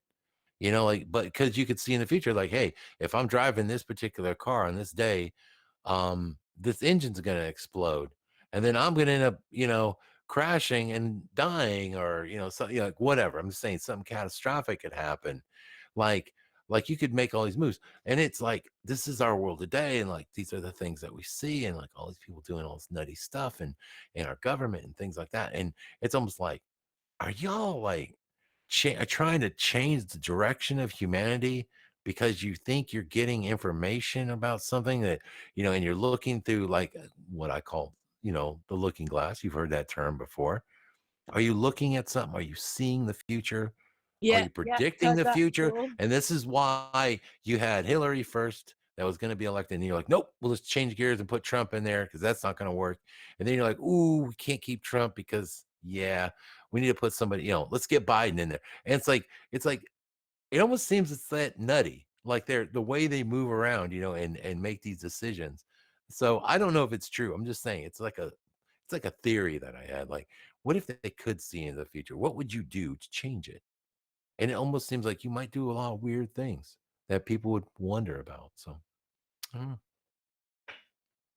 know. Hmm. Can I Just just say, thoughts. do you know how long we've been talking for? Nearly 3 hours.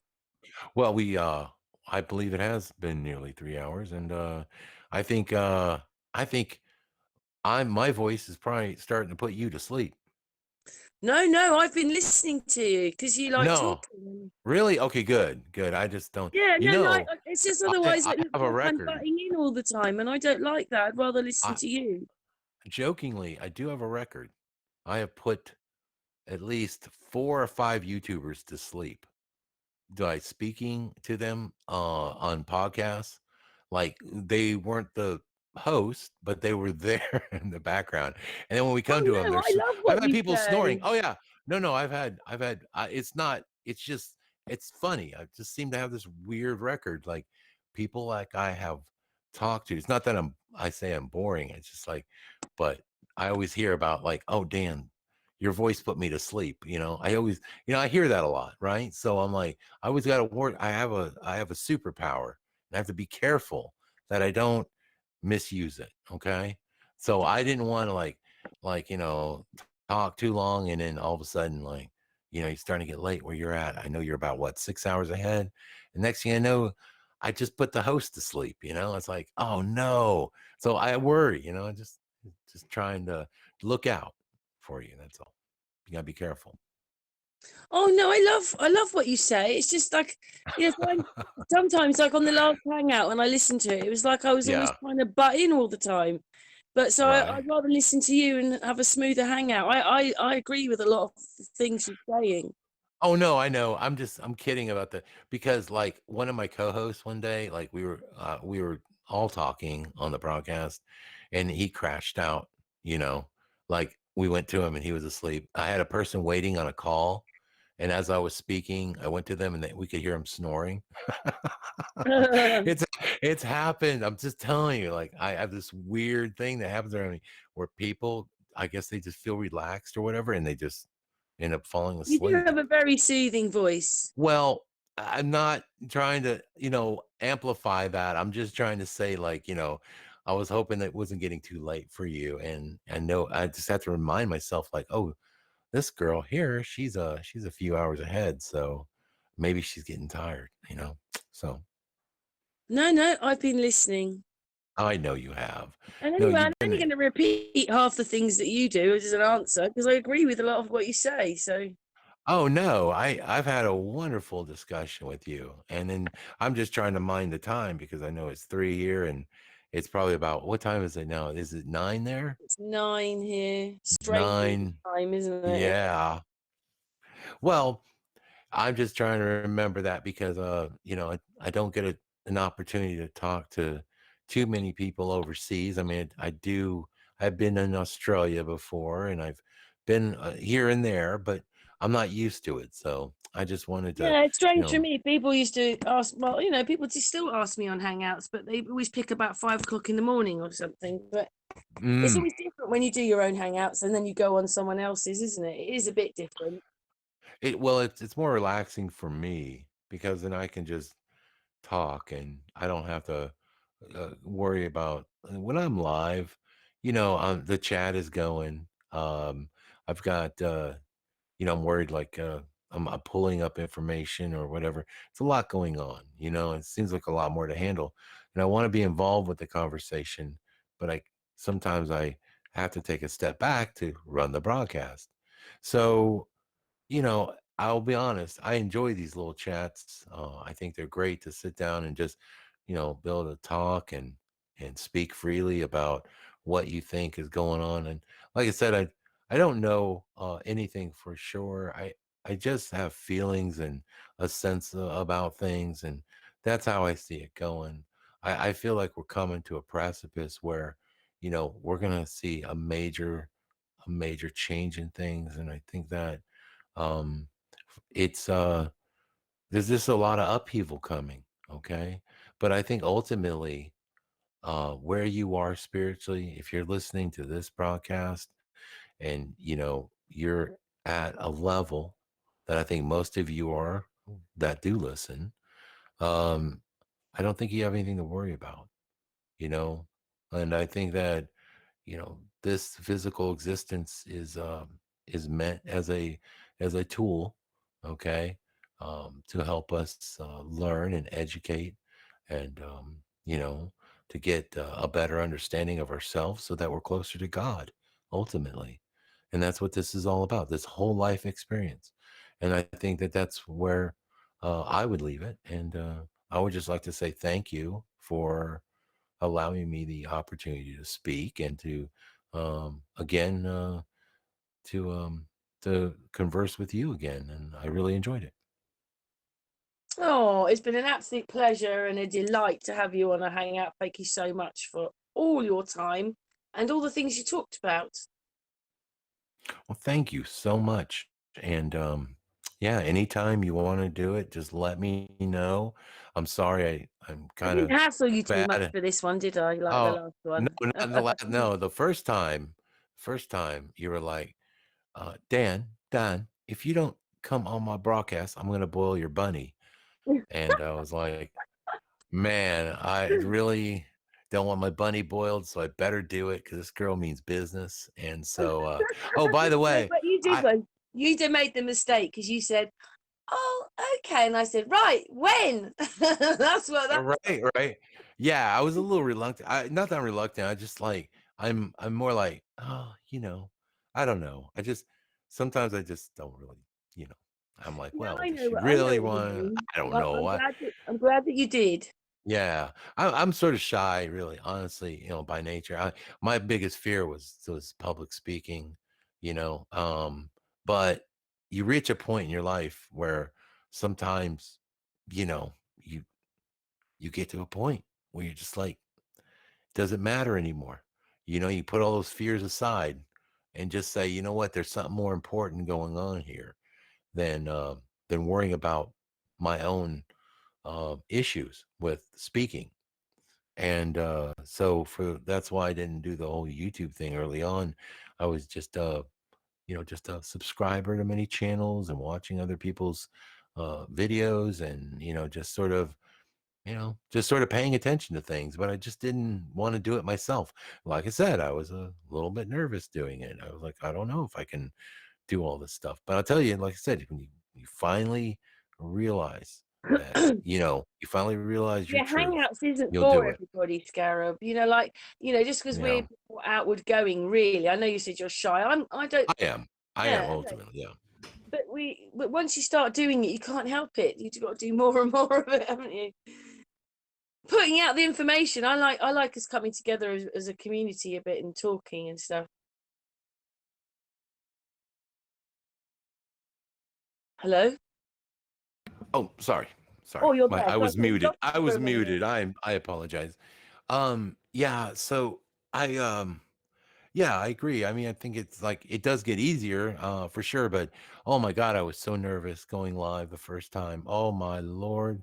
I thought I was gonna like have a heart attack. I was like, what am I gonna talk about? How do and I don't know, just me, but I, you know, I just decided that I remember when I first started my first videos, it was so funny because I was like, I was trying to imitate what I had seen, right?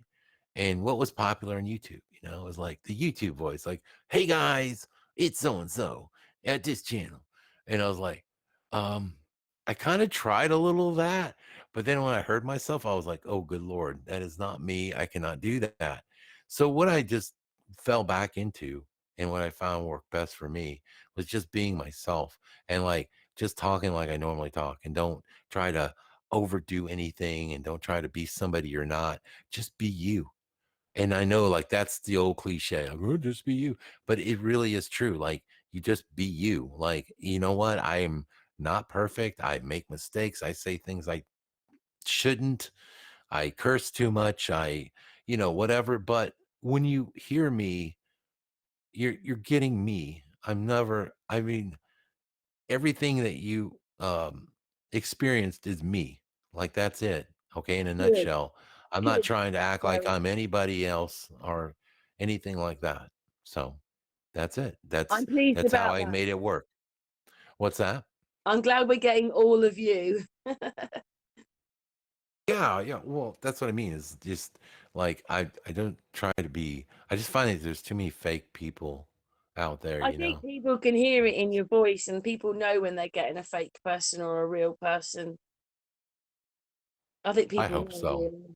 Well, and that's yeah, and that's why I want to emphasize just what I was saying more so than being on camera and all that stuff, because there's a level of like another layer there. And I didn't want to like, get on camera and be like, "Oh man, I look good today. Oh yeah." Or I didn't want to worry about my image. I just wanted to speak and just say what I felt was the truth in my heart. So that was it. And so that's what I've been going with ever since. And I guess it's done all right. I mean, it's definitely done all right for you because you're the same type of person. Just go out there and speak your truth. And it's funny how like do you find it interesting like how you may not like I don't gain in subscribers anymore. I don't gain. I lose every month. I lose a few hundred a month. They just get taken away. But the people that I have and I speak to that come to my channel are literally the same people all the time. They don't ever miss a broadcast almost. It's like I can read out the names and it's like they're there all the time. So what I built is like such a solid bond of people that just, that continually come back and support me. And that's, hey, I would take those people over having tens of thousands that just are watching me to feel like they're part of something popular or whatever. You know what I mean? So that's awesome to me. And I hope that that's the same case for you. Yeah. Yeah. I just, I can't find fault. I just agree with everything you say. Okay. Well, Yeah. there it is. Oh, by the way, I heard it was International Women's Day the other day. Was it? And I got to tell you, that's a Mandela effect for me because in my old world, every day was Women's Day. So I don't know what happened. You guys only get one day now, but used to be used to be every day was Women's Day. So what happened? I don't know. It must be Mandela. So just before, obviously, we're going to finish in a moment. Yeah. What are you putting out on your channel so people know on my channel? What am I putting out? Yeah, what are you talking about at the Um, moment? well, we have our Freaky Friday broadcast where we kind of talk about we just have a kind of an open forum where we talk about all the crazy stuff that's sort of in the news and, just show people like what's being spoken about maybe on in different circles other than mainstream. It could be anywhere from science fiction to politics to anything like that. We also like to show some memes, and then I do some have some people call in and uh share anything they want. It's open line, you call in, talk about Sasquatches or whatever. I don't know anything about Sasquatch, but if you want to call and talk about some Sasquatch, I'm your guy. Okay. Well, I'm not maybe here we to could do judge. that. Maybe you come back again and we talk again, then we can do that next time then. What? Talk about Sasquatch? Yeah, or whatever you want. I like you What do you talk. know about Sasquatch? Not too much, I suppose. I've never Oh, got into it me neither. myself. Yeah, I'm not an expert at all in Yetis and stuff like that. I don't know.